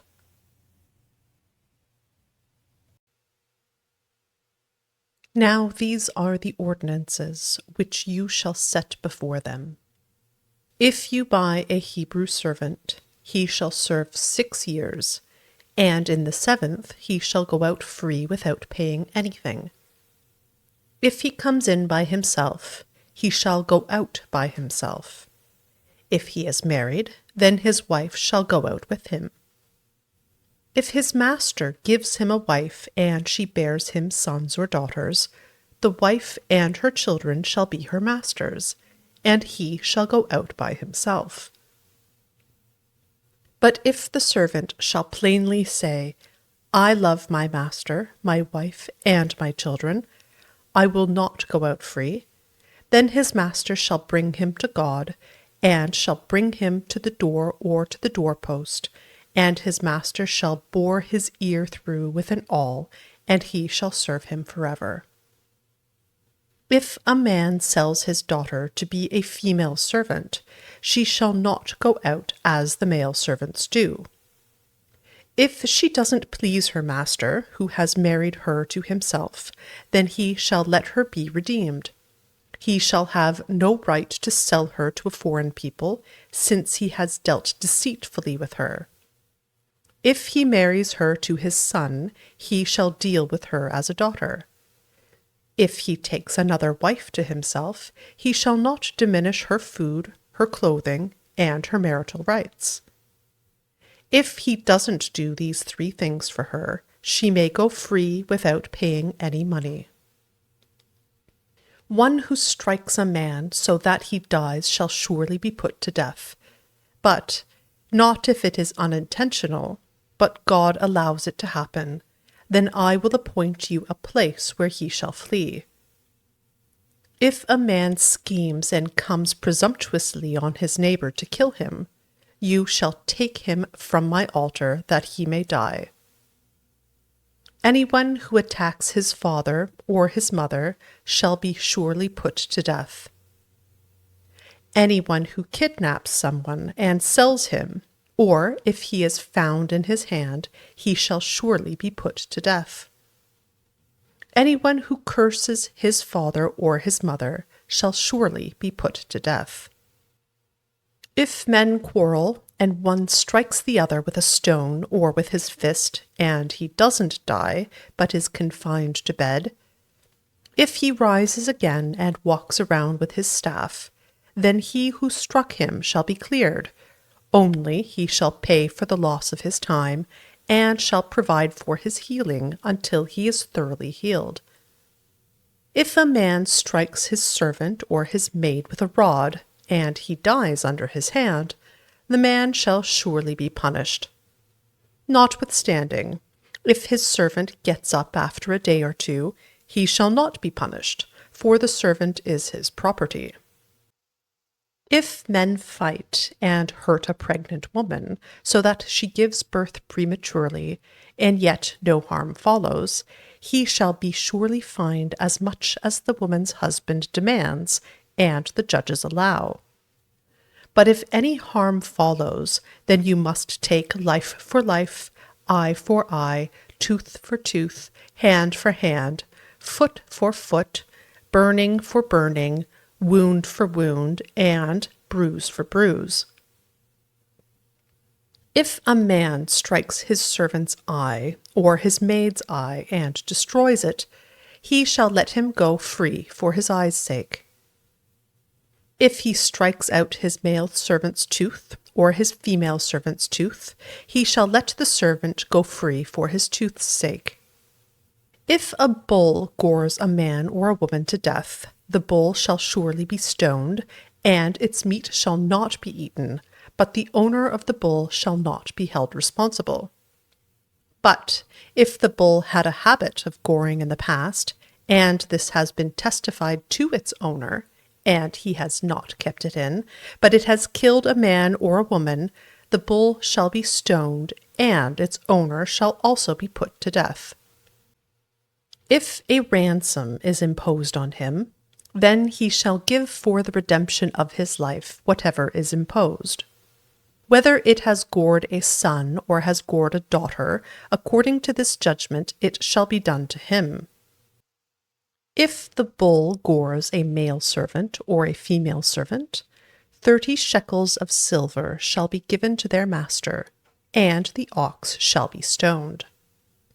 If a man opens a pit, or if a man digs a pit and doesn't cover it, and a bull or a donkey falls into it, the owner of the pit shall make it good.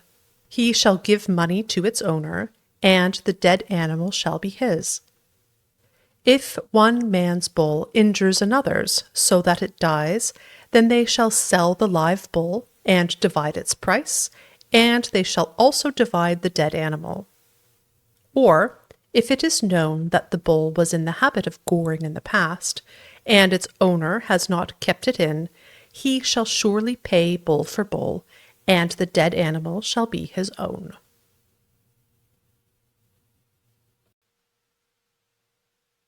If a man steals an ox or a sheep, and kills it or sells it, he shall pay 5 oxen for an ox, and 4 sheep for a sheep. If the thief is found breaking in, and is struck so that he dies, there shall be no guilt of bloodshed for him. If the sun has risen on him, he is guilty of bloodshed. He shall make restitution. If he has nothing, then he shall be sold for his theft. If the stolen property is found in his hand alive, whether it is ox, donkey, or sheep, he shall pay double. If a man causes a field or vineyard to be eaten by letting his animal loose, and it grazes in another man's field, he shall make restitution from the best of his own field and from the best of his own vineyard. If fire breaks out and catches in thorns so that the shocks of grain or the standing grain or the field are consumed, he who kindled the fire shall surely make restitution. If a man delivers to his neighbor money or stuff to keep, and it is stolen out of the man's house, if the thief is found, he shall pay double. If the thief isn't found, then the master of the house shall come near to God to find out whether or not he has put his hand on his neighbor's goods. For every matter of trespass, whether it is for ox, for donkey, for sheep, for clothing, or for any kind of lost thing about which one says, "This is mine," the cause of both parties shall come before God. He whom God condemns shall pay double to his neighbor.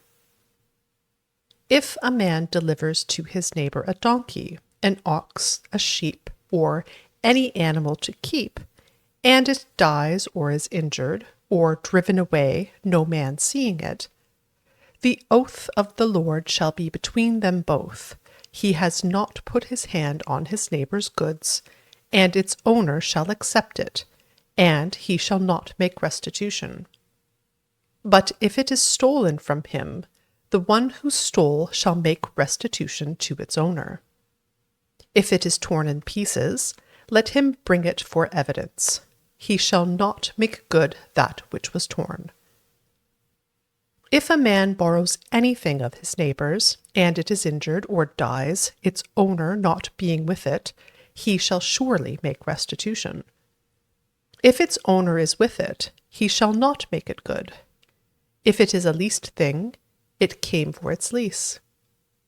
If a man entices a virgin who isn't pledged to be married, and lies with her, he shall surely pay a dowry for her to be his wife. If her father utterly refuses to give her to him, he shall pay money according to the dowry of virgins. You shall not allow a sorceress to live. Whoever has sex with an animal shall surely be put to death. He who sacrifices to any god except to the Lord only shall be utterly destroyed. You shall not wrong an alien or oppress him, for you were aliens in the land of Egypt. You shall not take advantage of any widow or fatherless child. If you take advantage of them at all, and they cry at all to me, I will surely hear their cry, and my wrath will grow hot, and I will kill you with the sword, and your wives shall be widows, and your children fatherless. If you lend money to any of my people with you who is poor, you shall not be to him as a creditor. You shall not charge him interest. If you take your neighbor's garment as collateral, you shall restore it to him before the sun goes down, for that is his only covering, it is his garment for his skin. What would he sleep in? It will happen, when he cries to me, that I will hear, for I am gracious. You shall not blaspheme God, nor curse a ruler of your people. You shall not delay to offer from your harvest, and from the outflow of your presses. You shall give the firstborn of your sons to me. You shall do likewise with your cattle and with your sheep. It shall be with its mother 7 days, then on the 8th day you shall give it to me. You shall be holy men to me. Therefore you shall not eat any meat that is torn by animals in the field. You shall cast it to the dogs. You shall not spread a false report. Don't join your hand with the wicked to be a malicious witness. You shall not follow a crowd to do evil. You shall not testify in court to side with a multitude to pervert justice. You shall not favor a poor man in his cause. If you meet your enemy's ox or his donkey going astray, you shall surely bring it back to him again. If you see the donkey of him who hates you fallen down under his burden, don't leave him. You shall surely help him with it. You shall not deny justice to your poor people in their lawsuits. Keep far from a false charge, and don't kill the innocent and righteous, for I will not justify the wicked. You shall take no bribe, for a bribe blinds those who have sight and perverts the words of the righteous. You shall not oppress an alien, for you know the heart of an alien, since you were aliens in the land of Egypt. For 6 years you shall sow your land, and shall gather in its increase. But the 7th year you shall let it rest and lie fallow, that the poor of your people may eat, and what they leave the animal of the field shall eat. In the same way you shall deal with your vineyard and with your olive grove. 6 days you shall do your work, and on the 7th day you shall rest, that your ox and your donkey may have rest, and the son of your servant, and the alien may be refreshed. Be careful to do all things that I have said to you, and don't invoke the name of other gods or even let them be heard out of your mouth. You shall observe a feast to me 3 times a year. You shall observe the feast of unleavened bread. 7 days you shall eat unleavened bread, as I commanded you, at the time appointed in the month Abib, for in it you came out of Egypt, and no one shall appear before me empty. And the feast of harvest, the first fruits of your labors, which you sow in the field, and the feast of ingathering, at the end of the year, when you gather in your labors out of the field. 3 times in the year all your males shall appear before the Lord God. You shall not offer the blood of my sacrifice with leavened bread. The fat of my feast shall not remain all night until the morning. You shall bring the first of the first fruits of your ground into the house of the Lord your God. You shall not boil a young goat in its mother's milk. Behold, I send an angel before you to keep you by the way and to bring you into the place which I have prepared. Pay attention to him and listen to his voice. Don't provoke him, for he will not pardon your disobedience, for my name is in him. But if you indeed listen to his voice and do all that I speak, then I will be an enemy to your enemies and an adversary to your adversaries. For my angel shall go before you and bring you into the Amorite, the Hittite, the Perizzite, the Canaanite, the Hivite, and the Jebusite, and I will cut them off. You shall not bow down to their gods, nor serve them, nor follow their practices, but you shall utterly overthrow them and demolish their pillars. You shall serve the Lord your God, and he will bless your bread and your water, and I will take sickness away from among you. No one will miscarry or be barren in your land. I will fulfill the number of your days. I will send my terror before you, and will confuse all the people to whom you come, and I will make all your enemies turn their backs to you. I will send the hornet before you, which will drive out the Hivite, the Canaanite, and the Hittite from before you. I will not drive them out from before you in 1 year, lest the land become desolate, and the animals of the field multiply against you. Little by little I will drive them out from before you, until you have increased and inherit the land.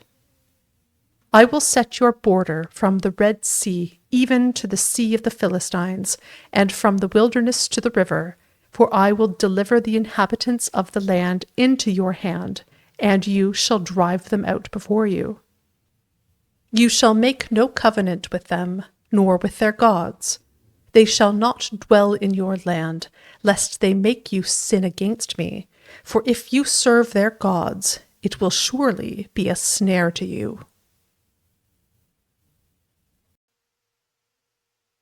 He said to Moses, Come up to the Lord, you and Aaron, Nadab and Abihu, and 70 of the elders of Israel, and worship from a distance.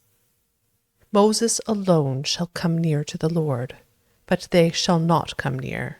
The people shall not go up with him. Moses came and told the people all the Lord's words, and all the ordinances, and all the people answered with one voice, and said, All the words which the Lord has spoken we will do. Moses wrote all the Lord's words, then rose up early in the morning, and built an altar at the base of the mountain, with 12 pillars for the 12 tribes of Israel. He sent young men of the children of Israel, who offered burnt offerings and sacrificed peace offerings of cattle to the Lord. Moses took half of the blood and put it in basins, and half of the blood he sprinkled on the altar. He took the book of the covenant and read it in the hearing of the people, and they said, We will do all that the Lord has said, and be obedient. Moses took the blood and sprinkled it on the people, and said, Look, this is the blood of the covenant, which the Lord has made with you concerning all these words. Then Moses, Aaron, Nadab, Abihu, and 70 of the elders of Israel went up. They saw the God of Israel. Under his feet was like a paved work of sapphire stone, like the skies for clearness. He didn't lay his hand on the nobles of the children of Israel. They saw God, and ate and drank.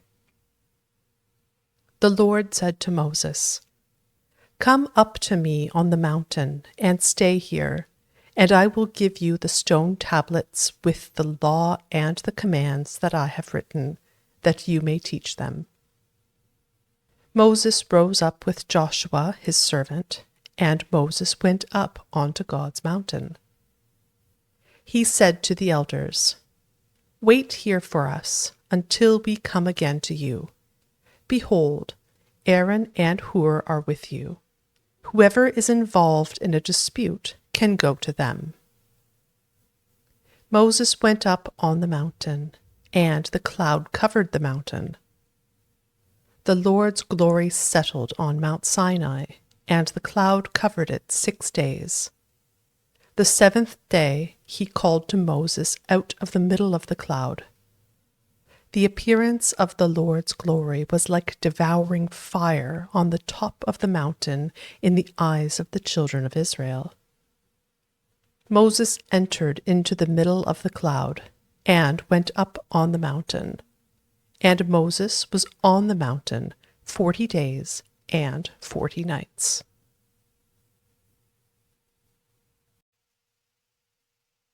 The Lord spoke to Moses, saying, "Speak to the children of Israel, that they take an offering for me.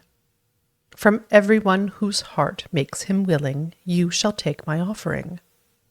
This is the offering which you shall take from them: gold, silver, bronze, blue, purple, scarlet, fine linen, goat's hair, ram's skins dyed red, sea-cow hides, acacia wood, oil for the light, spices for the anointing oil and for the sweet incense, onyx stones, and stones to be set for the ephod and for the breastplate. Let them make me a sanctuary, that I may dwell among them. According to all that I show you, the pattern of the tabernacle, and the pattern of all its furniture, even so you shall make it. They shall make an ark of acacia wood. Its length shall be 2.5 cubits, its width 1.5 cubits, and 1.5 cubits its height. You shall overlay it with pure gold. You shall overlay it inside and outside, and you shall make a gold molding around it. You shall cast 4 rings of gold for it, and put them in its 4 feet. 2 rings shall be on the one side of it, and 2 rings on the other side of it. You shall make poles of acacia wood, and overlay them with gold. You shall put the poles into the rings on the sides of the ark to carry the ark. The poles shall be in the rings of the ark. They shall not be taken from it. You shall put the covenant which I shall give you into the ark. You shall make a mercy seat of pure gold. 2.5 cubits shall be its length, and 1.5 cubits its width. You shall make 2 cherubim of hammered gold. You shall make them at the 2 ends of the mercy seat. Make 1 cherub at the one end, and 1 cherub at the other end. You shall make the cherubim on its 2 ends of one piece with the mercy seat. The cherubim shall spread out their wings upward, covering the mercy seat with their wings, with their faces toward one another. The faces of the cherubim shall be toward the mercy seat. You shall put the mercy seat on top of the ark, and in the ark you shall put the covenant that I will give you.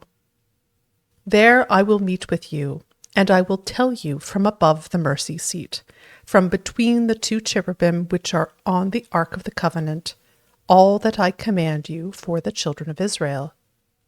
You shall make a table of acacia wood. Its length shall be 2 cubits, and its width 1 cubit, and its height 1.5 cubits. You shall overlay it with pure gold, and make a gold molding around it. You shall make a rim of a hand width around it. You shall make a golden molding on its rim around it. You shall make 4 rings of gold for it, and put the rings in the 4 corners that are on its 4 feet. The rings shall be close to the rim, for places for the poles to carry the table. You shall make the poles of acacia wood, and overlay them with gold, that the table may be carried with them. You shall make its dishes, its spoons, its ladles, and its bowls with which to pour out offerings. You shall make them of pure gold. You shall set bread of the presence on the table before me always. You shall make a lampstand of pure gold. The lampstand shall be made of hammered work. Its base, its shaft, its cups, its buds, and its flowers shall be of one piece with it. There shall be 6 branches going out of its sides, 3 branches of the lampstand out of its one side, and 3 branches of the lampstand out of its other side.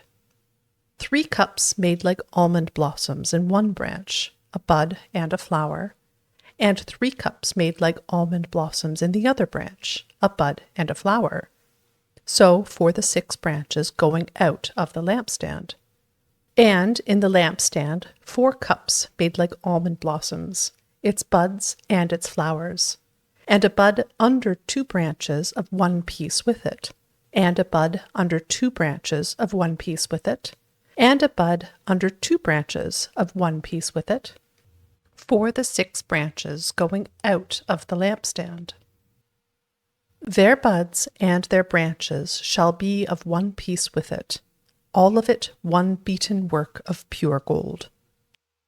You shall make its lamps 7, and they shall light its lamps to give light to the space in front of it. Its snuffers and its snuff dishes shall be of pure gold. It shall be made of a talent of pure gold, with all these accessories. See that you make them after their pattern, which has been shown to you on the mountain. Moreover, you shall make the tabernacle with 10 curtains of fine twined linen, and blue, and purple, and scarlet, with cherubim. You shall make them with the work of a skillful workman. The length of each curtain shall be 28 cubits, and the width of each curtain 4 cubits. All the curtains shall have one measure. 5 curtains shall be coupled together to one another, and the other 5 curtains shall be coupled to one another. You shall make loops of blue on the edge of the one curtain from the edge in the coupling, and you shall do likewise on the edge of the curtain that is outermost in the second coupling. You shall make 50 loops in the one curtain, and you shall make 50 loops in the edge of the curtain that is in the second coupling. The loops shall be opposite one another. You shall make 50 clasps of gold, and couple the curtains to one another with the clasps. The tabernacle shall be a unit. You shall make curtains of goat's hair for a covering over the tabernacle. You shall make 11 curtains. The length of each curtain shall be 30 cubits, and the width of each curtain 4 cubits. The 11 curtains shall have one measure. You shall couple 5 curtains by themselves, and 6 curtains by themselves, and shall double over the 6th curtain in the forefront of the tent. You shall make 50 loops on the edge of the one curtain that is outermost in the coupling, and 50 loops on the edge of the curtain which is outermost in the second coupling. You shall make 50 clasps of bronze, and put the clasps into the loops, and couple the tent together, that it may be one. The overhanging part that remains of the curtains of the tent, the half curtain that remains, shall hang over the back of the tabernacle. The cubit on the one side, and the cubit on the other side, of that which remains in the length of the curtains of the tent, shall hang over the sides of the tabernacle on this side and on that side, to cover it. You shall make a covering for the tent of ram skins dyed red, and a covering of sea cow hides above. You shall make the boards for the tabernacle of acacia wood, standing upright. 10 cubits shall be the length of a board, and 1.5 cubits the width of each board. There shall be 2 tenons in each board, joined to one another. Thus you shall make for all the boards of the tabernacle. You shall make 20 boards for the tabernacle, for the south side southward. You shall make 40 sockets of silver under the 20 boards, 2 sockets under one board for its 2 tenons, and 2 sockets under another board for its 2 tenons. For the second side of the tabernacle, on the north side, 20 boards, and their 40 sockets of silver, 2 sockets under one board, and 2 sockets under another board. For the far side of the tabernacle westward, you shall make 6 boards. You shall make 2 boards for the corners of the tabernacle in the far side. They shall be double beneath, and in the same way they shall be whole to its top to one ring. Thus shall it be for them both. They shall be for the 2 corners. There shall be 8 boards, and their sockets of silver, 16 sockets, 2 sockets under one board, and 2 sockets under another board. You shall make bars of acacia wood, 5 for the boards of the one side of the tabernacle, and 5 bars for the boards of the other side of the tabernacle, and 5 bars for the boards of the side of the tabernacle for the far side westward. The middle bar in the middle of the boards shall pass through from end to end. You shall overlay the boards with gold, and make their rings of gold for places for the bars. You shall overlay the bars with gold. You shall set up the tabernacle according to the way that it was shown to you on the mountain. You shall make a veil of blue and purple and scarlet, and fine twined linen with cherubim. It shall be the work of a skillful workman. You shall hang it on 4 pillars of acacia overlaid with gold. Their hooks shall be of gold on 4 sockets of silver.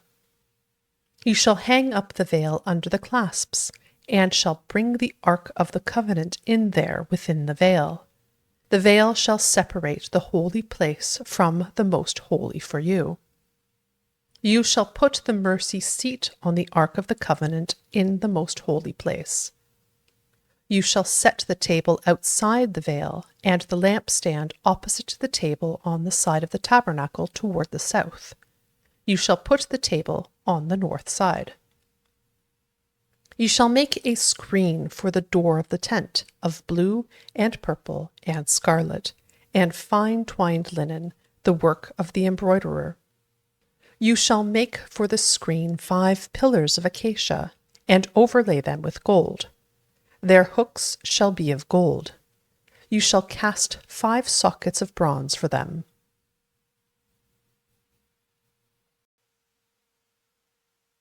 You shall make the altar of acacia wood, 5 cubits long, and 5 cubits wide.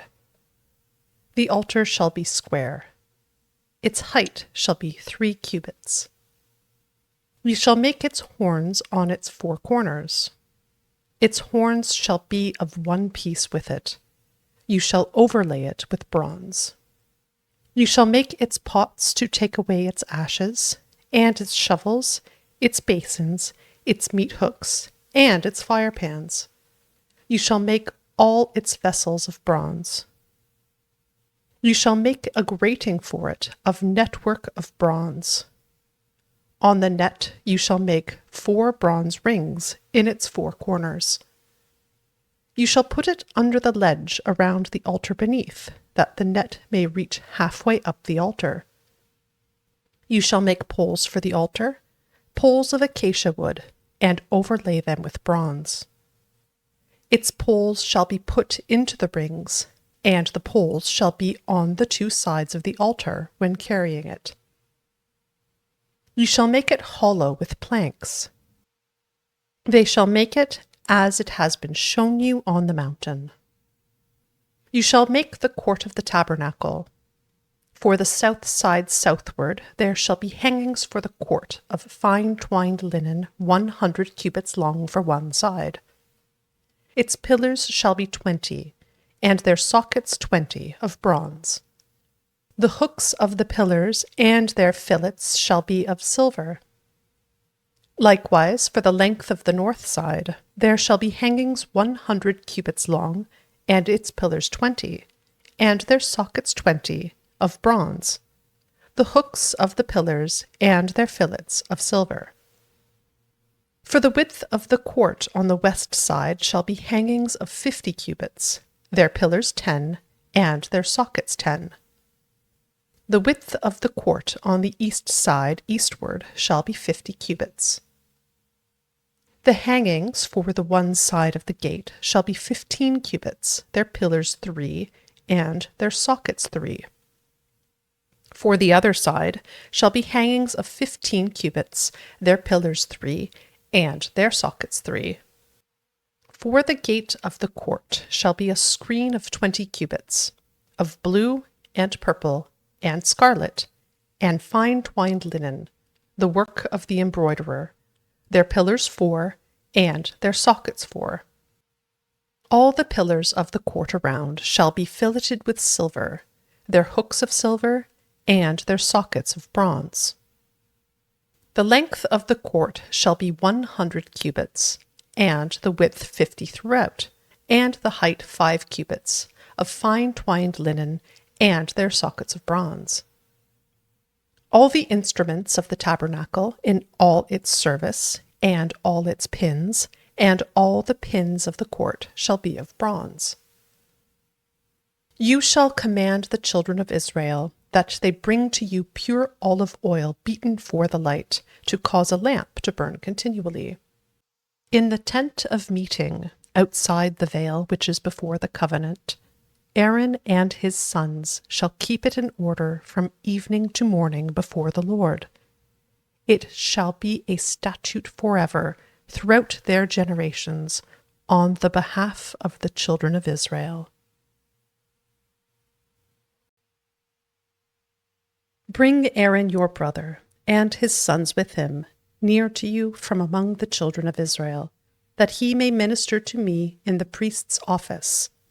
Aaron with Nadab, Abihu, Eleazar, and Ithamar, Aaron's sons. You shall make holy garments for Aaron your brother, for glory and for beauty. You shall speak to all who are wise-hearted, whom I have filled with the spirit of wisdom, that they make Aaron's garments to sanctify him, that he may minister to me in the priest's office. These are the garments which they shall make: a breastplate, an ephod, a robe, a fitted tunic, a turban, and a sash. They shall make holy garments for Aaron your brother and his sons, that he may minister to me in the priest's office. They shall use the gold, and the blue, and the purple, and the scarlet, and the fine linen.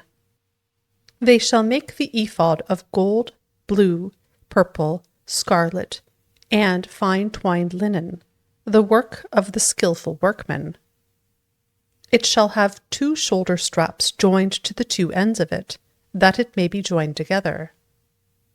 The skillfully woven band which is on it shall be like its work, and of the same piece, of gold, blue, purple, scarlet, and fine twined linen. You shall take 2 onyx stones, and engrave on them the names of the children of Israel, 6 of their names on the one stone, and the names of the 6 that remain on the other stone, in the order of their birth. With the work of an engraver in stone, like the engravings of a signet, you shall engrave the 2 stones, according to the names of the children of Israel. You shall make them to be enclosed in settings of gold. You shall put the 2 stones on the shoulder straps of the ephod, to be stones of memorial for the children of Israel. Aaron shall bear their names before the Lord on his 2 shoulders for a memorial. You shall make settings of gold, and 2 chains of pure gold. You shall make them like cords of braided work. You shall put the braided chains on the settings. You shall make a breastplate of judgment, the work of the skillful workman. Like the work of the ephod, you shall make it of gold, of blue, and purple, and scarlet, and fine twined linen you shall make it. It shall be square and folded double. A span shall be its length, and a span its width. You shall set in it settings of stones, 4 rows of stones. A row of ruby, topaz, and beryl shall be the first row, and the second row a turquoise, a sapphire, and an emerald, and the third row a jacinth, an agate, and an amethyst, and the fourth row a chrysolite, an onyx, and a jasper. They shall be enclosed in gold in their settings. The stones shall be according to the names of the children of Israel, 12 according to their names, like the engravings of a signet, every one according to his name. They shall be for the 12 tribes. You shall make on the breastplate chains like cords of braided work of pure gold. You shall make on the breastplate 2 rings of gold, and shall put the 2 rings on the 2 ends of the breastplate. You shall put the 2 braided chains of gold in the 2 rings at the ends of the breastplate. The other 2 ends of the 2 braided chains you shall put on the 2 settings, and put them on the shoulder straps of the ephod in its forepart. You shall make 2 rings of gold, and you shall put them on the 2 ends of the breastplate, on its edge, which is toward the side of the ephod inward. You shall make 2 rings of gold, and shall put them on the 2 shoulder straps of the ephod underneath, in its forepart, close by its coupling, above the skillfully woven band of the ephod. They shall bind the breastplate by its rings to the rings of the ephod with a lace of blue, that it may be on the skillfully woven band of the ephod, and that the breastplate may not swing out from the ephod. Aaron shall bear the names of the children of Israel in the breastplate of judgment on his heart, when he goes into the holy place, for a memorial before the Lord continually. You shall put in the breastplate of judgment the Urim and the Thummim, and they shall be on Aaron's heart, when he goes in before the Lord. Aaron shall bear the judgment of the children of Israel on his heart before the Lord continually. You shall make the robe of the ephod all of blue. It shall have a hole for the head in the middle of it. It shall have a binding of woven work around its hole, as it were the hole of a coat of mail, that it not be torn. On its hem you shall make pomegranates of blue, and of purple, and of scarlet, all around its hem, with bells of gold between and around them, a golden bell and a pomegranate, a golden bell and a pomegranate, around the hem of the robe. It shall be on Aaron to minister, and its sound shall be heard when he goes into the holy place before the Lord, and when he comes out, that he not die. You shall make a plate of pure gold, and engrave on it, like the engravings of a signet, Holy to the Lord. You shall put it on a lace of blue, and it shall be on the sash. It shall be on the front of the sash.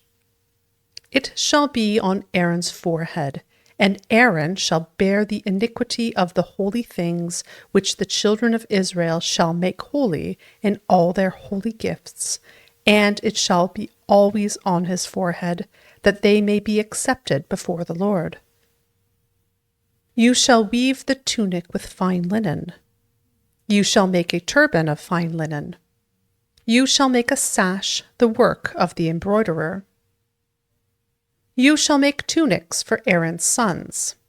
You shall make sashes for them. You shall make headbands for them, for glory and for beauty.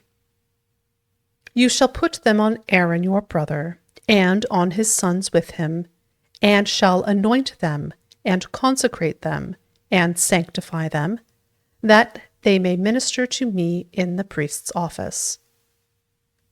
You shall make them linen pants to cover their naked flesh. They shall reach from the waist even to the thighs. They shall be on Aaron and on his sons when they go into the tent of meeting, or when they come near to the altar to minister in the holy place, that they don't bear iniquity and die. This shall be a statute forever to him and to his offspring after him.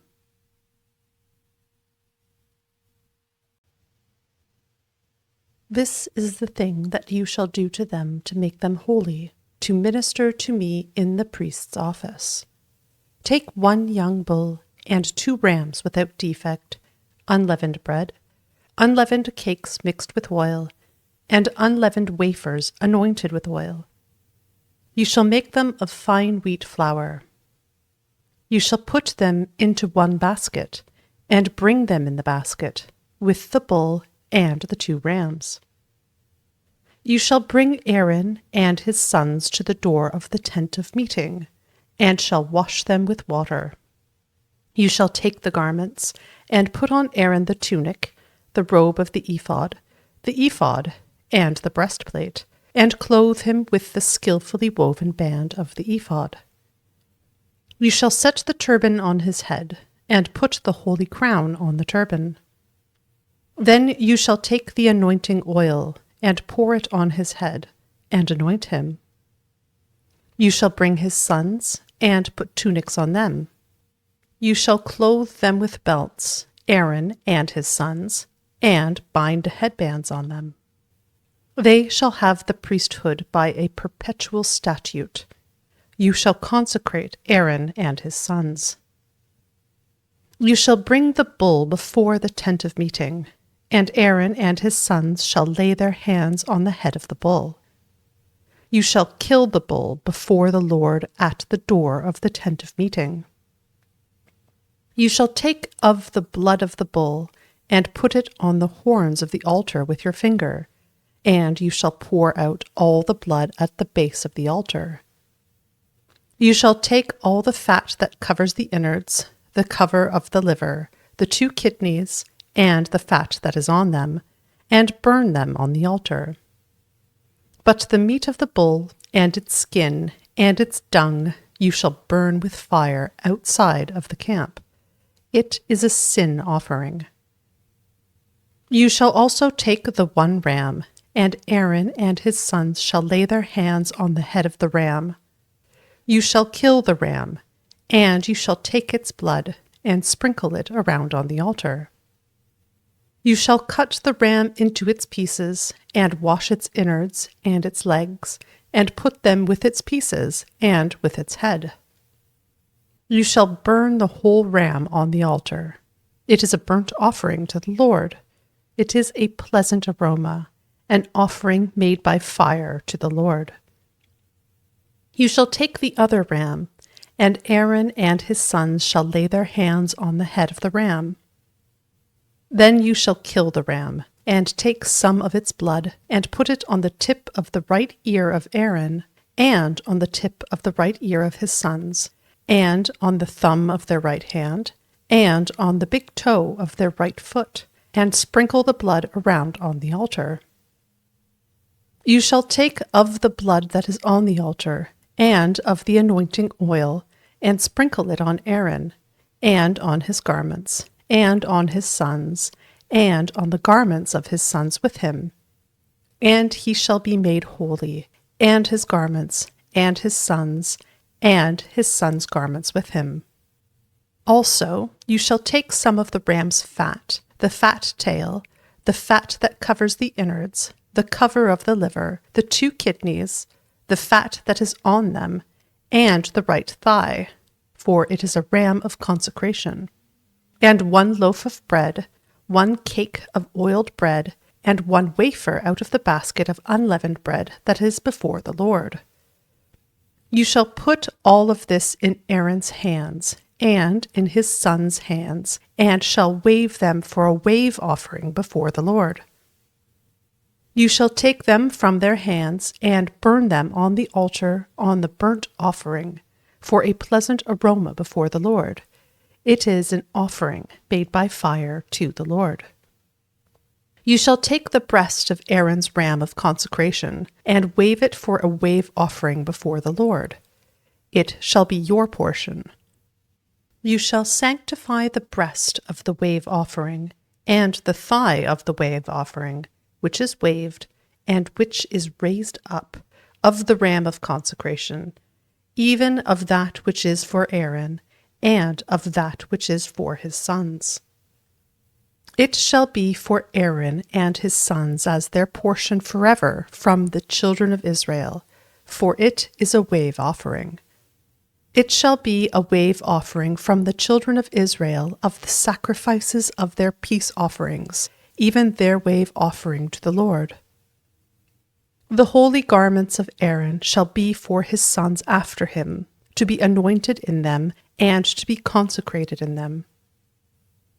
7 days shall the son who is priest in his place put them on, when he comes into the tent of meeting, to minister in the holy place. You shall take the ram of consecration, and boil its meat in a holy place. Aaron and his sons shall eat the meat of the ram, and the bread that is in the basket, at the door of the tent of meeting. They shall eat those things with which atonement was made, to consecrate and sanctify them. But a stranger shall not eat of it, because they are holy. If anything of the meat of the consecration or of the bread remains to the morning, then you shall burn the remainder with fire. It shall not be eaten, because it is holy. You shall do so to Aaron and to his sons, according to all that I have commanded you. You shall consecrate them 7 days. Every day you shall offer the bull of sin offering for atonement. You shall cleanse the altar when you make atonement for it. You shall anoint it to sanctify it. 7 days you shall make atonement for the altar, and sanctify it, and the altar shall be most holy. Whatever touches the altar shall be holy. Now this is that which you shall offer on the altar: 2 lambs 1 year old, day by day continually. The 1 lamb you shall offer in the morning, and the other lamb you shall offer at evening. And with the 1 lamb, 1/10 part of an ephah of fine flour mixed with the 4th part of a hin of beaten oil, and the 4th part of a hin of wine for a drink offering. The other lamb you shall offer at evening, and shall do to it according to the meal offering of the morning, and according to its drink offering, for a pleasant aroma, an offering made by fire to the Lord.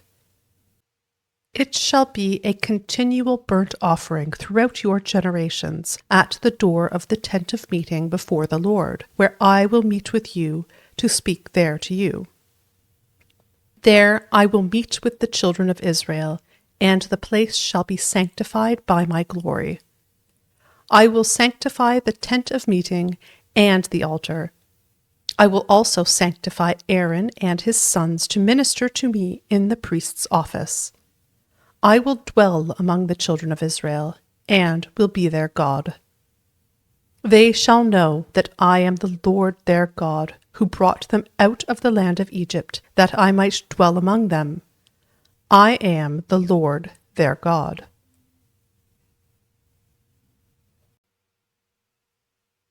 You shall make an altar to burn incense on. You shall make it of acacia wood. Its length shall be 1 cubit, and its width 1 cubit. It shall be square, and its height shall be 2 cubits. Its horns shall be of 1 piece with it. You shall overlay it with pure gold, its top, its sides around it, and its horns, and you shall make a gold molding around it. You shall make 2 golden rings for it under its molding. On its 2 ribs, on its 2 sides you shall make them, and they shall be for places for poles with which to bear it. You shall make the poles of acacia wood, and overlay them with gold. You shall put it before the veil that is by the ark of the covenant, before the mercy seat that is over the covenant, where I will meet with you. Aaron shall burn incense of sweet spices on it every morning. When he tends the lamps, he shall burn it.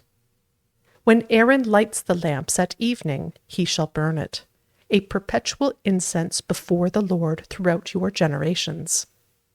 You shall offer no strange incense on it, nor burnt offering, nor meal offering, and you shall pour no drink offering on it. Aaron shall make atonement on its horns once in the year with the blood of the sin offering of atonement. Once in the year he shall make atonement for it throughout your generations. It is most holy to the Lord. The Lord spoke to Moses, saying, When you take a census of the children of Israel, according to those who are counted among them, then each man shall give a ransom for his soul to the Lord when you count them, that there be no plague among them when you count them. They shall give this, everyone who passes over to those who are counted, half a shekel according to the shekel of the sanctuary. The shekel is 20 gerahs, half a shekel for an offering to the Lord. Everyone who passes over to those who are counted, from 20 years old and upward, shall give the offering to the Lord.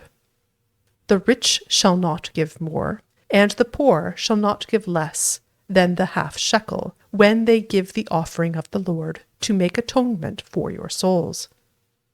You shall take the atonement money from the children of Israel, and shall appoint it for the service of the tent of meeting, that it may be a memorial for the children of Israel before the Lord, to make atonement for your souls. The Lord spoke to Moses, saying, You shall also make a basin of bronze, and its base of bronze, in which to wash. You shall put it between the tent of meeting and the altar, and you shall put water in it.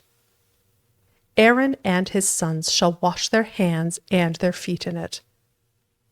When they go into the tent of meeting, they shall wash with water, that they don't die, or when they come near to the altar to minister, to burn an offering made by fire to the Lord. So they shall wash their hands and their feet, that they not die. This shall be a statute forever to them, even to him and to his descendants throughout their generations. Moreover, the Lord spoke to Moses, saying, Also take fine spices, of liquid myrrh 500 shekels, and of fragrant cinnamon half as much, even 250, and of fragrant cane 250, and of cassia 500, according to the shekel of the sanctuary, and a hin of olive oil. You shall make it into a holy anointing oil, a perfume compounded after the art of the perfumer. It shall be a holy anointing oil. You shall use it to anoint the tent of meeting, the ark of the covenant, the table and all its articles, the lampstand and its accessories, the altar of incense, the altar of burnt offering with all its utensils, and the basin with its base. You shall sanctify them, that they may be most holy. Whatever touches them shall be holy. You shall anoint Aaron and his sons, and sanctify them, that they may minister to me in the priest's office.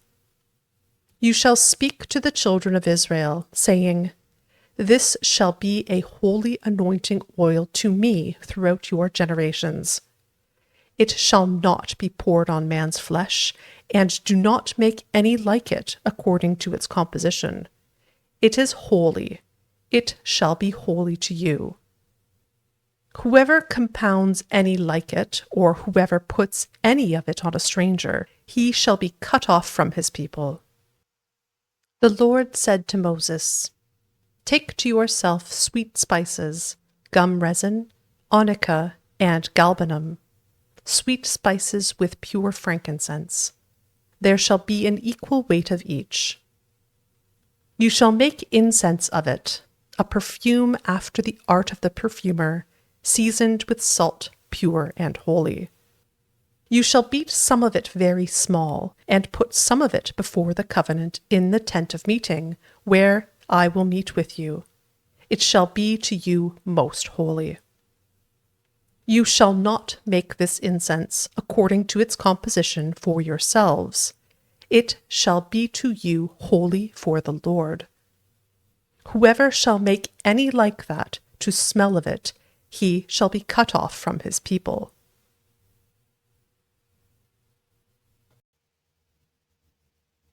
The Lord spoke to Moses, saying, Behold, I have called by name Bezalel, the son of Uri, the son of Hur, of the tribe of Judah. I have filled him with the Spirit of God, in wisdom, and in understanding, and in knowledge, and in all kinds of workmanship, to devise skillful works, to work in gold, and in silver, and in bronze, and in cutting of stones for setting, and in carving of wood, to work in all kinds of workmanship. Behold, I myself have appointed with him Oholiab, the son of Ahisamach, of the tribe of Dan, and in the heart of all who are wise-hearted I have put wisdom, that they may make all that I have commanded you, the tent of meeting, the ark of the covenant, the mercy seat that is on it, all the furniture of the tent, the table and its vessels, the pure lampstand with all its vessels, the altar of incense, the altar of burnt offering with all its vessels, the basin and its base, the finely worked garments, the holy garments for Aaron the priest, the garments of his sons to minister in the priest's office, the anointing oil, and the incense of sweet spices for the holy place. According to all that I have commanded you, they shall do. The Lord spoke to Moses, saying, Speak also to the children of Israel, saying, Most certainly you shall keep my Sabbaths, for it is a sign between me and you throughout your generations, that you may know that I am the Lord who sanctifies you. You shall keep the Sabbath, therefore, for it is holy to you. Everyone who profanes it shall surely be put to death, for whoever does any work therein, that soul shall be cut off from among his people. 6 days shall work be done, but on the 7th day is a Sabbath of solemn rest, holy to the Lord. Whoever does any work on the Sabbath day shall surely be put to death. Therefore the children of Israel shall keep the Sabbath, to observe the Sabbath throughout their generations, for a perpetual covenant. It is a sign between me and the children of Israel forever. For in 6 days the Lord made heaven and earth, and on the 7th day he rested and was refreshed. When he finished speaking with him on Mount Sinai, he gave Moses the 2 tablets of the covenant, stone tablets, written with God's finger. When the people saw that Moses delayed coming down from the mountain, the people gathered themselves together to Aaron, and said to him, Come, make us gods which shall go before us. For as for this Moses, the man who brought us up out of the land of Egypt, we don't know what has become of him. Aaron said to them, Take off the golden rings which are in the ears of your wives, of your sons, and of your daughters, and bring them to me. All the people took off the golden rings which were in their ears, and brought them to Aaron. He received what they handed him, fashioned it with an engraving tool, and made it a molded calf. Then they said, "These are your gods, Israel, which brought you up out of the land of Egypt." When Aaron saw this, he built an altar before it, and Aaron made a proclamation, and said, "Tomorrow shall be a feast to the Lord." They rose up early on the next day, and offered burnt offerings, and brought peace offerings, and the people sat down to eat and to drink, and rose up to play. The Lord spoke to Moses, "Go, get down, for your people whom you brought up out of the land of Egypt have corrupted themselves. They have turned away quickly out of the way which I have commanded them. They have made themselves a molded calf, and have worshipped it, and have sacrificed to it, and said, 'These are your gods, Israel, which brought you up out of the land of Egypt.'" The Lord said to Moses, "I have seen these people, and behold, they are a stiff-necked people. Now therefore leave me alone, that my wrath may burn hot against them, and that I may consume them, and I will make of you a great nation." Moses begged the Lord his God, and said, "Lord, why does your wrath burn hot against your people, that you have brought out of the land of Egypt with great power and with a mighty hand? Why should the Egyptians talk, saying, 'He brought them out for evil, to kill them in the mountains, and to consume them from the surface of the earth'? Turn from your fierce wrath, and turn away from this evil against your people. Remember Abraham, Isaac, and Israel, your servants, to whom you swore by your own self, and said to them, 'I will multiply your offspring as the stars of the sky, and all this land that I have spoken of I will give to your offspring, and they shall inherit it forever.' So the Lord turned away from the evil which he said he would do to his people. Moses turned and went down from the mountain, with the 2 tablets of the covenant in his hand, tablets that were written on both their sides. They were written on one side and on the other. The tablets were the work of God, and the writing was the writing of God, engraved on the tablets. When Joshua heard the noise of the people as they shouted, he said to Moses, "There is the noise of war in the camp." He said, "It isn't the voice of those who shout for victory.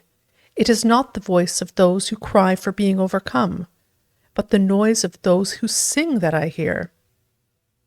As soon as he came near to the camp, he saw the calf and the dancing. Then Moses' anger grew hot, and he threw the tablets out of his hands and broke them beneath the mountain. He took the calf which they had made and burned it with fire, ground it to powder, and scattered it on the water, and made the children of Israel drink it. Moses said to Aaron, "What did these people do to you, that you have brought a great sin on them?" Aaron said, "Don't let the anger of my Lord grow hot. You know the people, that they are set on evil. For they said to me, 'Make us gods which shall go before us.' As for this Moses, the man who brought us up out of the land of Egypt, we don't know what has become of him." I said to them, "Whoever has any gold, let them take it off." So they gave it to me, and I threw it into the fire, and out came this calf.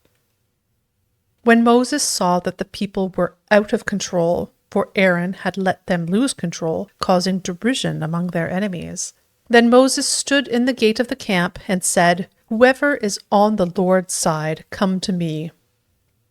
All the sons of Levi gathered themselves together to him. He said to them, "The Lord, the God of Israel, says, 'Every man put his sword on his thigh, and go back and forth from gate to gate throughout the camp, and every man kill his brother, and every man his companion, and every man his neighbor.'"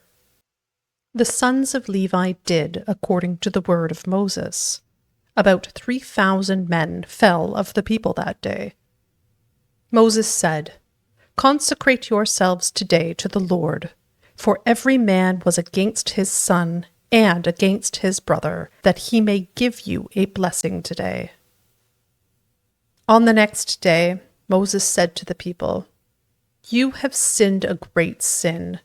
Now I will go up to the Lord. Perhaps I shall make atonement for your sin."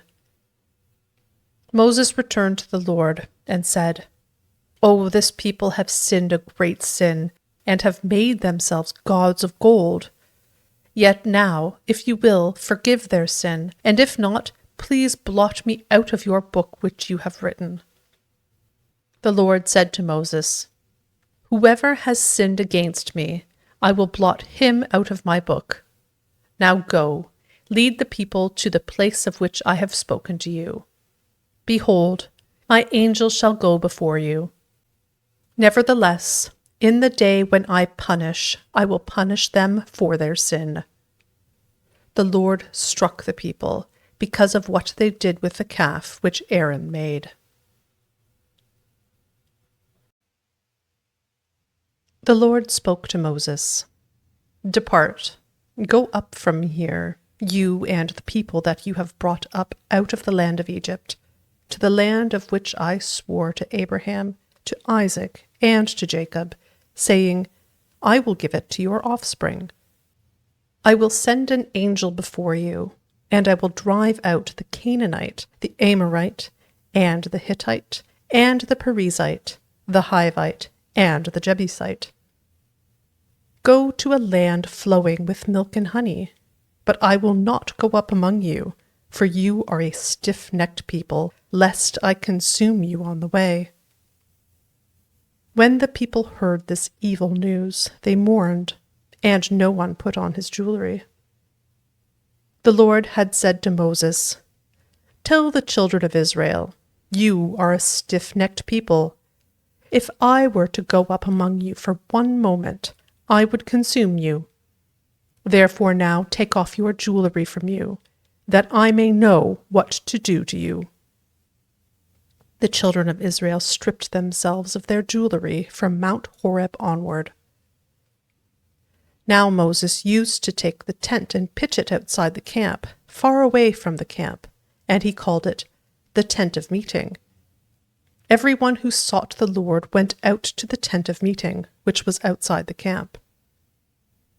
When Moses went out to the tent, all the people rose up and stood, everyone at their tent door, and watched Moses until he had gone into the tent. When Moses entered into the tent, the pillar of cloud descended, stood at the door of the tent, and the Lord spoke with Moses. All the people saw the pillar of cloud stand at the door of the tent, and all the people rose up and worshipped, everyone at their tent door. The Lord spoke to Moses face to face, as a man speaks to his friend. He turned again into the camp, but his servant Joshua, the son of Nun, a young man, didn't depart from the tent. Moses said to the Lord, "Behold, you tell me, bring up this people, and you haven't let me know whom you will send with me. Yet you have said, I know you by name, and you have also found favor in my sight. Now, therefore, if I have found favor in your sight, please show me your way, now, that I may know you, so that I may find favor in your sight, and consider that this nation is your people." He said, "My presence will go with you, and I will give you rest." Moses said to him, "If your presence doesn't go with me, don't carry us up from here. For how would people know that I have found favor in your sight, I and your people? Isn't it that you go with us, so that we are separated, I and your people, from all the people who are on the surface of the earth?" The Lord said to Moses, "I will do this thing also that you have spoken, for you have found favor in my sight, and I know you by name." Moses said, "Please show me your glory." He said, "I will make all my goodness pass before you, and will proclaim the Lord's name before you. I will be gracious to whom I will be gracious, and will show mercy on whom I will show mercy. He said, You cannot see my face, for man may not see me and live. The Lord also said, Behold, there is a place by me, and you shall stand on the rock. It will happen while my glory passes by, that I will put you in a cleft of the rock, and will cover you with my hand until I have passed by. Then I will take away my hand, and you will see my back, but my face shall not be seen.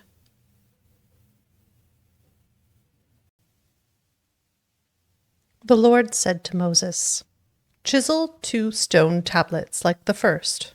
I will write on the tablets the words that were on the first tablets, which you broke. Be ready by the morning, and come up in the morning to Mount Sinai, and present yourself there to me on the top of the mountain.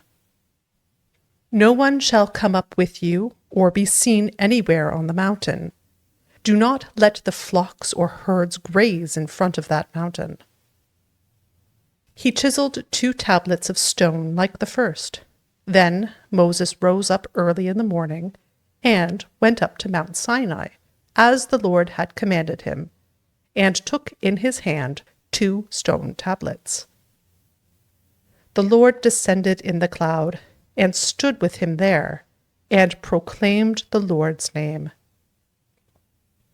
The Lord passed by before him, and proclaimed, The Lord, a merciful and gracious God, slow to anger, and abundant in loving kindness and truth, keeping loving kindness for thousands, forgiving iniquity and disobedience and sin, and who will by no means clear the guilty, visiting the iniquity of the fathers on the children, and on the children's children, on the 3rd and on the 4th generation.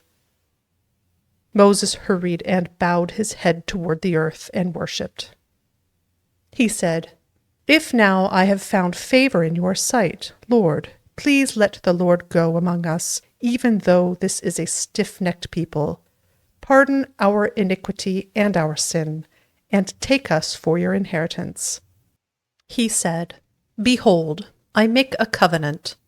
Before all your people I will do marvels, such as have not been worked in all the earth, nor in any nation.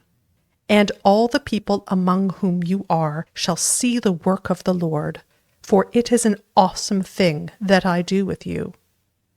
Observe that which I command you today. Behold, I will drive out before you the Amorite, the Canaanite, the Hittite, the Perizzite, the Hivite, and the Jebusite. Be careful lest you make a covenant with the inhabitants of the land where you are going, lest it be for a snare among you.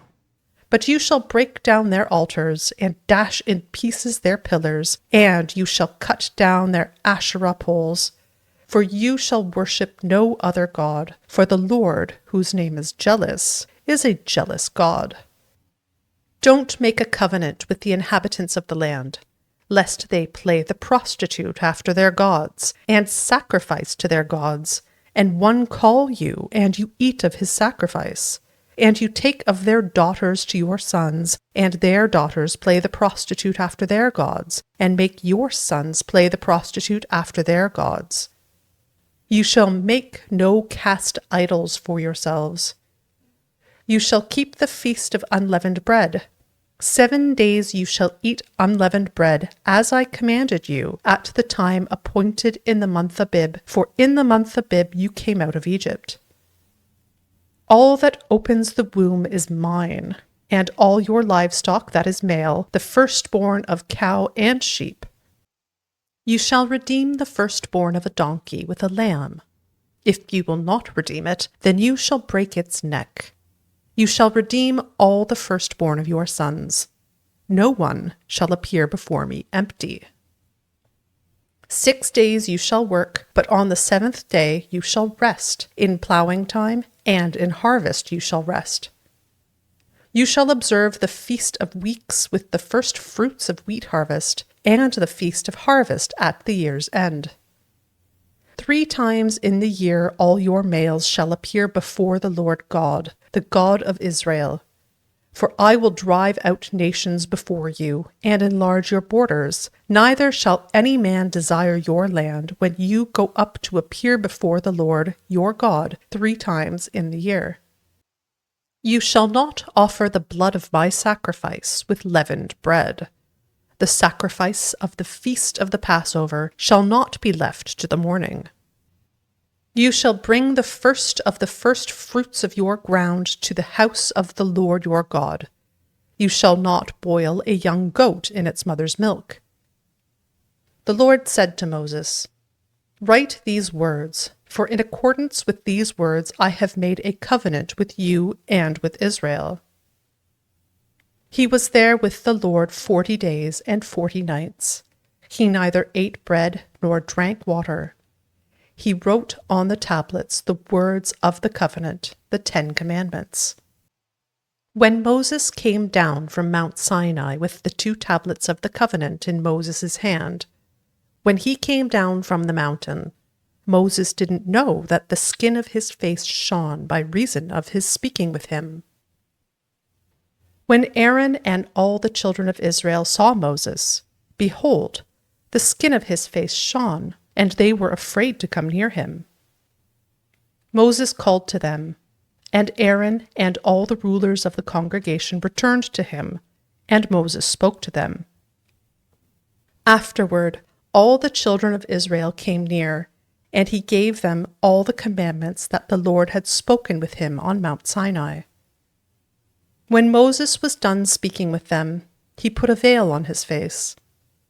But when Moses went in before the Lord to speak with him, he took the veil off, until he came out, and he came out and spoke to the children of Israel that which he was commanded. The children of Israel saw Moses' face, that the skin of Moses' face shone, so Moses put the veil on his face again, until he went in to speak with him.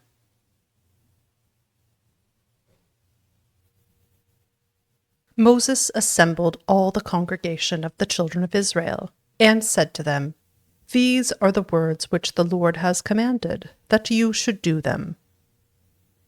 6 days shall work be done, but on the 7th day there shall be a holy day for you, a Sabbath of solemn rest to the Lord. Whoever does any work in it shall be put to death.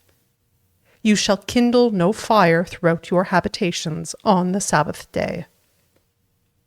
Moses spoke to all the congregation of the children of Israel, saying, This is the thing which the Lord commanded, saying, Take from among you an offering to the Lord. Whoever is of a willing heart, let him bring it as the Lord's offering. Gold, silver, bronze, blue, purple, scarlet, fine linen, goat's hair, ram's skins dyed red, sea-cow hides, acacia wood, oil for the light, spices for the anointing oil and for the sweet incense, onyx stones and stones to be set for the ephod and for the breastplate. Let every wise-hearted man among you come, and make all that the Lord has commanded, the tabernacle, its outer covering, its roof, its clasps, its boards, its bars, its pillars, and its sockets, the ark and its poles, the mercy seat, the veil of the screen, the table with its poles and all its vessels, and the showbread, the lampstand also for the light, with its vessels, its lamps, and the oil for the light, and the altar of incense with its poles, the anointing oil, the sweet incense, the screen for the door, at the door of the tabernacle, the altar of burnt offering, with its grating of bronze, its poles and all its vessels, the basin and its base, the hangings of the court, its pillars, their sockets, and the screen for the gate of the court, the pins of the tabernacle, the pins of the court, and their cords, the finely worked garments for ministering in the holy place, the holy garments for Aaron the priest, and the garments of his sons, to minister in the priest's office. all the congregation of the children of Israel departed from the presence of Moses. They came, everyone whose heart stirred him up, and everyone whom his spirit made willing, and brought the Lord's offering for the work of the tent of meeting, and for all of its service, and for the holy garments. They came, both men and women, as many as were willing-hearted, and brought brooches, earrings, signet rings, and armlets, all jewels of gold, even every man who offered an offering of gold to the Lord. Everyone with whom was found blue, purple, scarlet, fine linen, goat's hair, ram's skins dyed red, and sea-cow hides brought them. Everyone who offered an offering of silver and bronze brought the Lord's offering, and everyone with whom was found acacia wood for any work of the service brought it. All the women who were wise-hearted spun with their hands and brought that which they had spun, the blue, the purple, the scarlet, and the fine linen. All the women whose hearts stirred them up in wisdom spun the goat's hair. The rulers brought the onyx stones and the stones to be set for the ephod and for the breastplate, with the spice and the oil for the light, for the anointing oil, and for the sweet incense. The children of Israel brought a free will offering to the Lord, every man and woman whose heart made them willing to bring for all the work which the Lord had commanded to be made by Moses. Moses said to the children of Israel, Behold, the Lord has called by name Bezalel, the son of Uri, the son of Hur, of the tribe of Judah. He has filled him with the Spirit of God, in wisdom, in understanding, in knowledge, and in all kinds of workmanship, and to make skillful works, to work in gold, in silver, in bronze, in cutting of stones for setting, and in carving of wood, to work in all kinds of skillful workmanship. He has put in his heart that he may teach, both he and Oholiab, the son of Ahisamach, of the tribe of Dan. He has filled them with wisdom of heart to work all kinds of workmanship, of the engraver, of the skillful workman, and of the embroiderer, in blue, in purple, in scarlet, and in fine linen, and of the weaver, even of those who do any workmanship, and of those who make skillful works.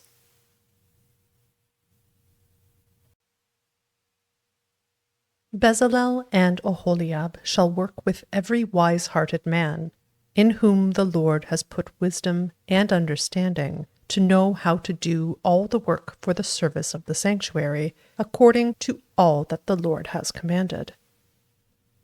Moses called Bezalel and Oholiab, and every wise-hearted man, in whose heart the Lord had put wisdom, even everyone whose heart stirred him up to come to the work to do it.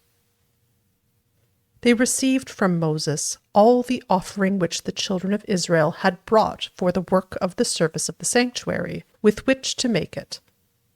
They kept bringing free-will offerings to him every morning.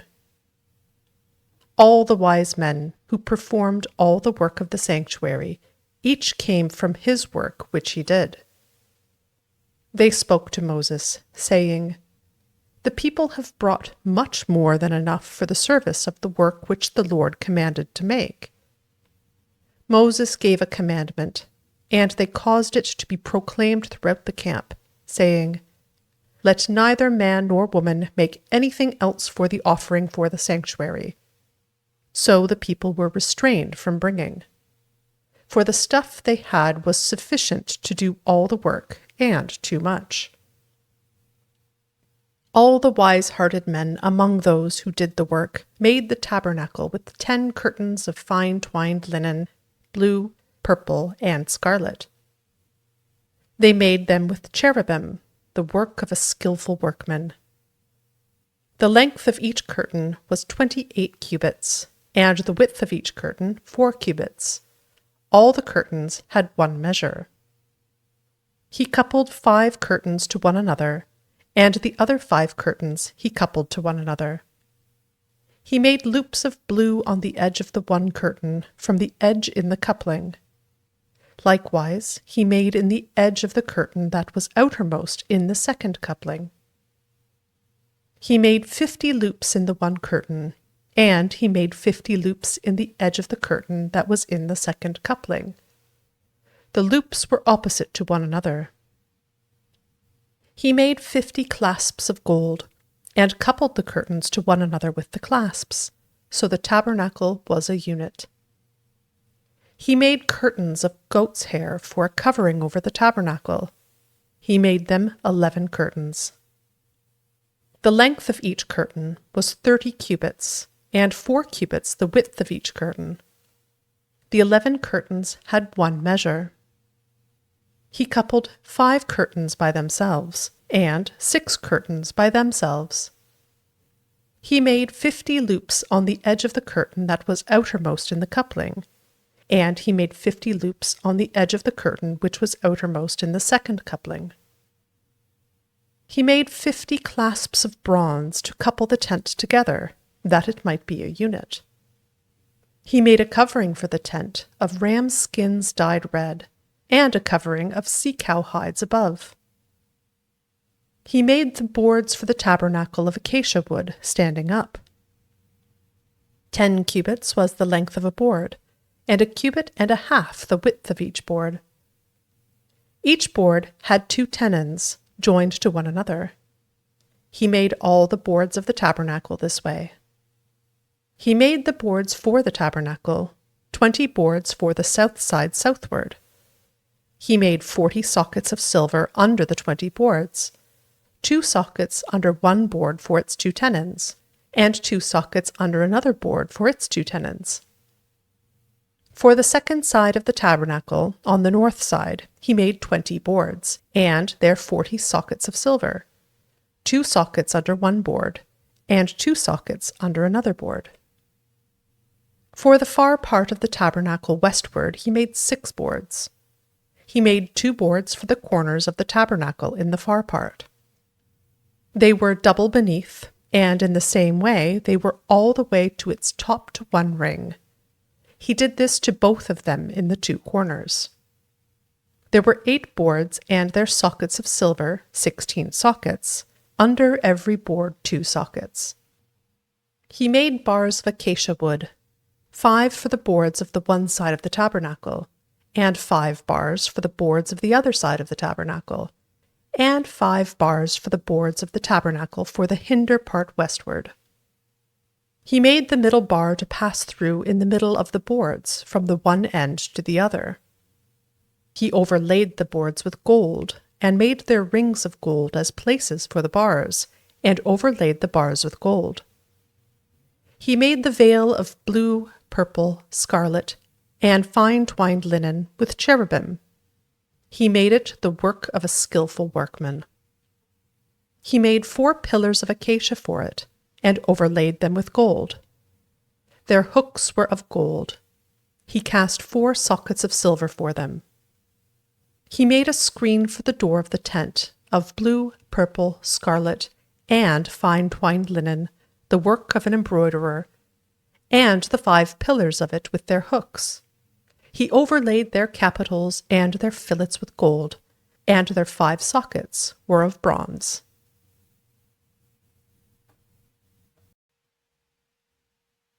Bezalel made the ark of acacia wood.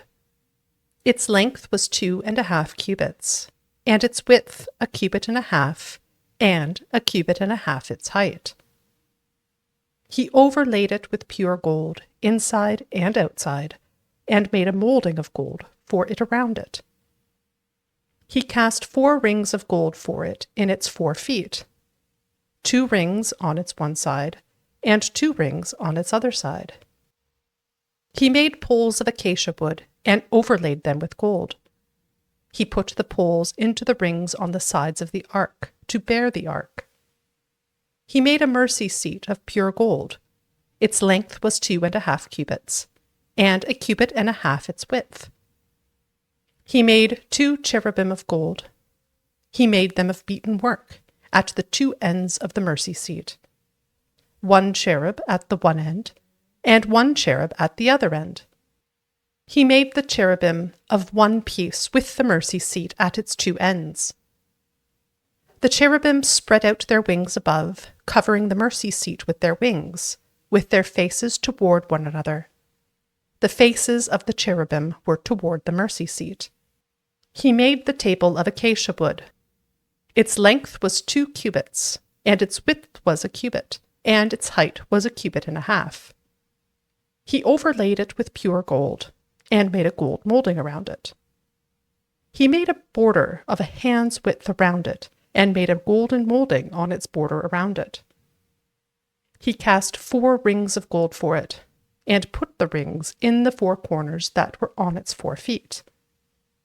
The rings were close by the border, the places for the poles to carry the table. He made the poles of acacia wood, and overlaid them with gold to carry the table. He made the vessels which were on the table, its dishes, its spoons, its bowls, and its pitchers with which to pour out, of pure gold. He made the lampstand of pure gold. He made the lampstand of beaten work. Its base, its shaft, its cups, its buds, and its flowers were of one piece with it. There were 6 branches going out of its sides, 3 branches of the lampstand out of its one side, and 3 branches of the lampstand out of its other side, 3 cups made like almond blossoms in one branch, a bud and a flower, and 3 cups made like almond blossoms in the other branch, a bud and a flower. So for the 6 branches going out of the lampstand. In the lampstand were 4 cups made like almond blossoms, its buds and its flowers, and a bud under 2 branches of one piece with it, and a bud under 2 branches of one piece with it, and a bud under 2 branches of one piece with it, for the 6 branches going out of it. Their buds and their branches were of one piece with it. The whole thing was one beaten work of pure gold. He made it 7 lamps and its snuffers, and its snuff dishes, of pure gold. He made it of a talent of pure gold, with all its vessels. He made the altar of incense of acacia wood. It was square, its length was a cubit, and its width a cubit. Its height was 2 cubits. Its horns were of one piece with it. He overlaid it with pure gold, its top, its sides around it, and its horns. He made a gold molding around it. He made 2 golden rings for it under its molding crown, on its 2 ribs, on its 2 sides, for places for poles with which to carry it. He made the poles of acacia wood, and overlaid them with gold. He made the holy anointing oil and the pure incense of sweet spices, after the art of the perfumer. He made the altar of burnt offering of acacia wood. It was square. Its length was 5 cubits, its width was 5 cubits, and its height was 3 cubits. He made its horns on its 4 corners. Its horns were of one piece with it, and he overlaid it with bronze. He made all the vessels of the altar, the pots, the shovels, the basins, the forks, and the fire pans. He made all its vessels of bronze.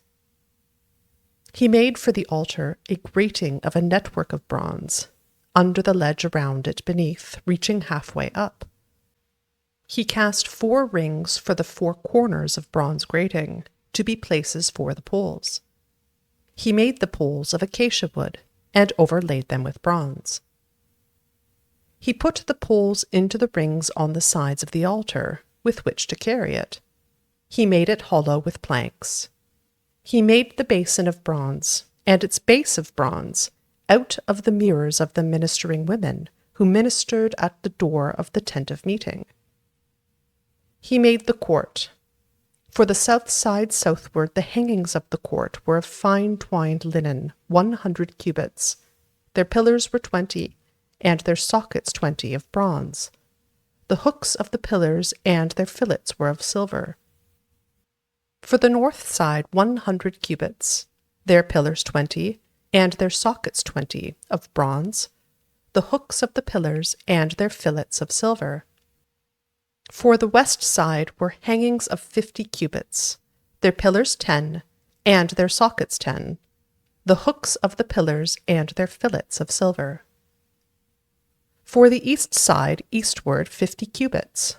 The hangings for the one side were 15 cubits, their pillars 3, and their sockets 3, and so for the other side. On this hand and that hand by the gate of the court were hangings of 15 cubits, their pillars 3, and their sockets 3. All the hangings around the court were of fine twined linen. The sockets for the pillars were of bronze. The hooks of the pillars and their fillets were of silver. Their capitals were overlaid with silver. All the pillars of the court had silver bands. The screen for the gate of the court was the work of the embroiderer, of blue, purple, scarlet, and fine twined linen. 20 cubits was the length, and the height along the width was 5 cubits, like the hangings of the court. Their pillars were 4, and their sockets 4, of bronze, their hooks of silver, and the overlaying of their capitals, and their fillets of silver. All the pins of the tabernacle, and around the court were of bronze.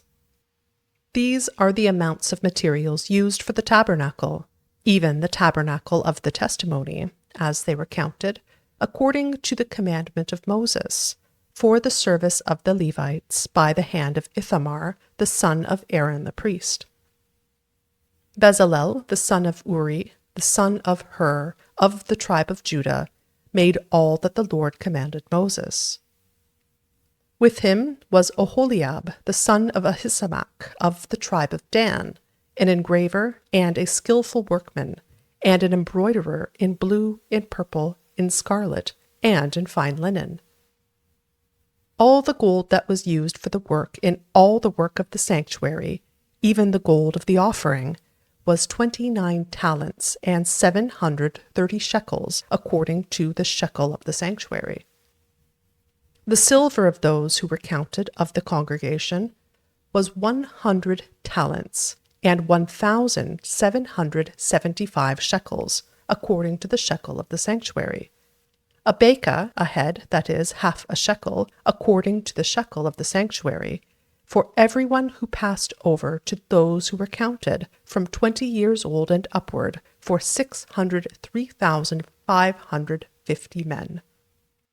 The 100 talents of silver were for casting the sockets of the sanctuary and the sockets of the veil, 100 sockets for the 100 talents, 1 talent per socket. From the 1,775 shekels he made hooks for the pillars, overlaid their capitals, and made fillets for them. The bronze of the offering was 70 talents, and 2,400 shekels.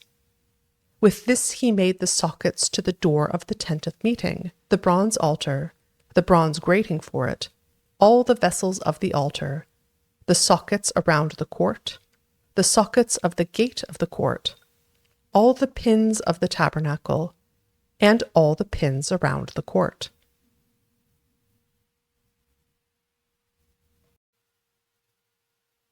Of the blue, purple, and scarlet, they made finely worked garments for ministering in the holy place, and made the holy garments for Aaron, as the Lord commanded Moses.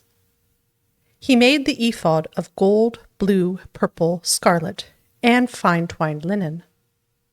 They beat the gold into thin plates, and cut it into wires, to work it in with the blue, the purple, the scarlet, and the fine linen, the work of the skillful workman.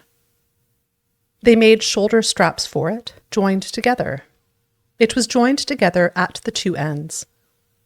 The skillfully woven band that was on it, with which to fasten it on, was of the same piece, like its work, of gold, of blue, purple, scarlet, and fine twined linen, as the Lord commanded Moses. They worked the onyx stones, enclosed in settings of gold, engraved with the engravings of a signet, according to the names of the children of Israel. He put them on the shoulder straps of the ephod to be stones of memorial for the children of Israel, as the Lord commanded Moses. He made the breastplate, the work of a skillful workman, like the work of the ephod, of gold, of blue, purple, scarlet, and fine twined linen. It was square. They made the breastplate double. Its length was a span, and its width a span, being double. They set in it 4 rows of stones. A row of ruby, topaz, and beryl was the first row, and the second row a turquoise, a sapphire, and an emerald, and the third row a jacinth, an agate, and an amethyst, and the fourth row a chrysolite, an onyx, and a jasper. They were enclosed in gold settings. The stones were according to the names of the children of Israel, 12, according to their names, like the engravings of a signet, every one according to his name for the 12 tribes. They made on the breastplate chains like cords of braided work of pure gold. They made 2 settings of gold, and 2 gold rings, and put the 2 rings on the 2 ends of the breastplate. They put the 2 braided chains of gold in the 2 rings at the ends of the breastplate. The other 2 ends of the 2 braided chains they put on the 2 settings, and put them on the shoulder straps of the ephod in its front. They made 2 rings of gold, and put them on the 2 ends of the breastplate, on its edge, which was toward the side of the ephod inward. They made 2 more rings of gold, and put them on the 2 shoulder straps of the ephod underneath, in its front, close by its coupling, above the skillfully woven band of the ephod. They bound the breastplate by its rings to the rings of the ephod with a lace of blue, that it might be on the skillfully woven band of the ephod, and that the breastplate might not come loose from the ephod, as the Lord commanded Moses. He made the robe of the ephod of woven work, all of blue. The opening of the robe in the middle of it was like the opening of a coat of mail, with a binding around its opening, that it should not be torn.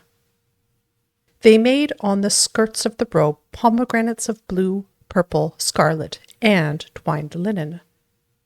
They made bells of pure gold, and put the bells between the pomegranates around the skirts of the robe, between the pomegranates, a bell and a pomegranate, a bell and a pomegranate, around the skirts of the robe to minister in, as the Lord commanded Moses.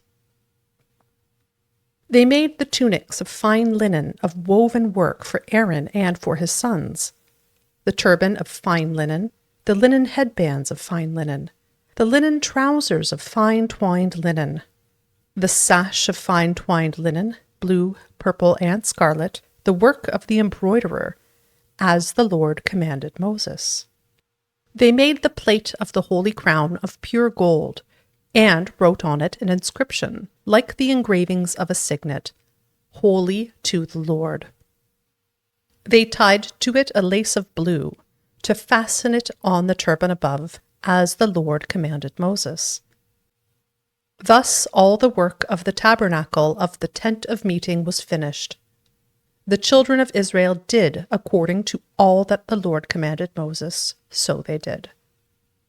They brought the tabernacle to Moses, the tent with all its furniture, its clasps, its boards, its bars, its pillars, its sockets, the covering of ram's skins dyed red, the covering of sea-cow hides, the veil of the screen, the ark of the covenant with its poles, the mercy seat, the table, all its vessels, the showbread, the pure lampstand, its lamps, even the lamps to be set in order, all its vessels, the oil for the light, the golden altar, the anointing oil, the sweet incense, the screen for the door of the tent, the bronze altar, its grating of bronze, its poles, all of its vessels, the basin and its base, the hangings of the court, its pillars, its sockets, the screen for the gate of the court, its cords, its pins, and all the instruments of the service of the tabernacle for the tent of meeting, the finely worked garments for ministering in the holy place, the holy garments for Aaron the priest,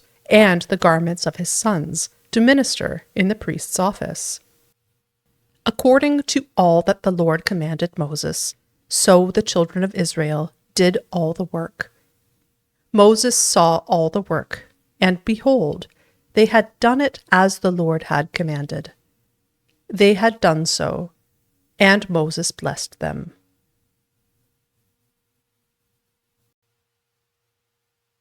The Lord spoke to Moses, saying, On the first day of the first month you shall raise up the tabernacle of the tent of meeting.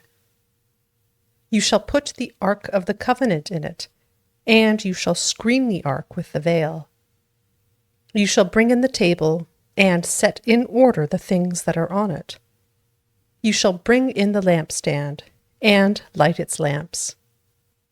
You shall set the golden altar for incense before the ark of the covenant, and put the screen of the door to the tabernacle.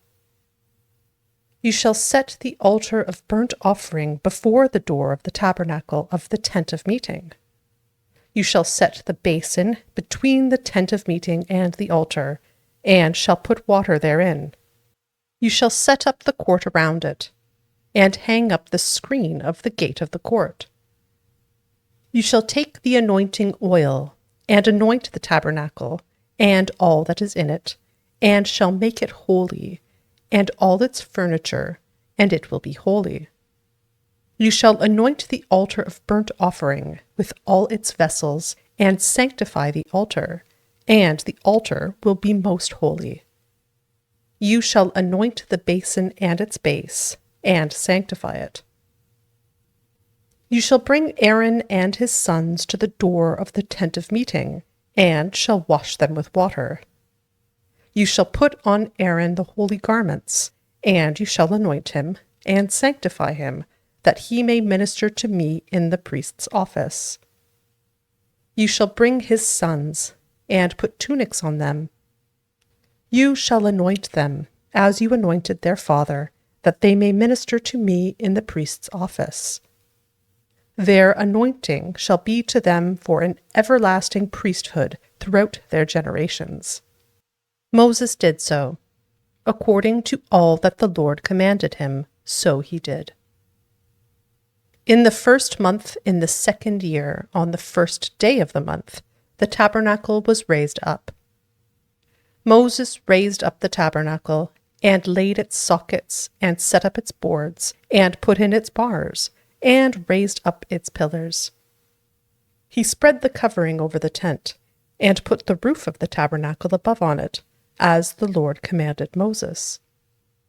He took and put the covenant into the ark, and set the poles on the ark, and put the mercy seat above on the ark. He brought the ark into the tabernacle, and set up the veil of the screen, and screened the ark of the covenant, as the Lord commanded Moses. He put the table in the tent of meeting, on the north side of the tabernacle, outside of the veil. He set the bread in order on it before the Lord, as the Lord commanded Moses. He put the lampstand in the tent of meeting, opposite the table, on the south side of the tabernacle. He lit the lamps before the Lord, as the Lord commanded Moses. He put the golden altar in the tent of meeting before the veil, and he burned incense of sweet spices on it, as the Lord commanded Moses. He put up the screen of the door to the tabernacle. He set the altar of burnt offering at the door of the tabernacle of the tent of meeting, and offered on it the burnt offering and the meal offering, as the Lord commanded Moses. He set the basin between the tent of meeting and the altar, and put water therein, with which to wash. Moses, Aaron, and his sons washed their hands and their feet there.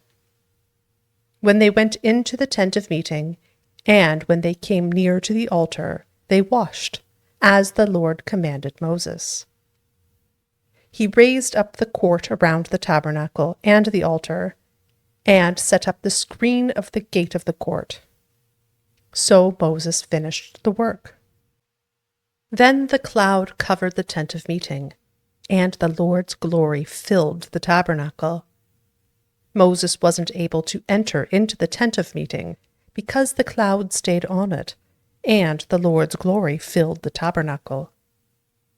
When the cloud was taken up from over the tabernacle, the children of Israel went onward throughout all their journeys. But if the cloud wasn't taken up, then they didn't travel until the day that it was taken up.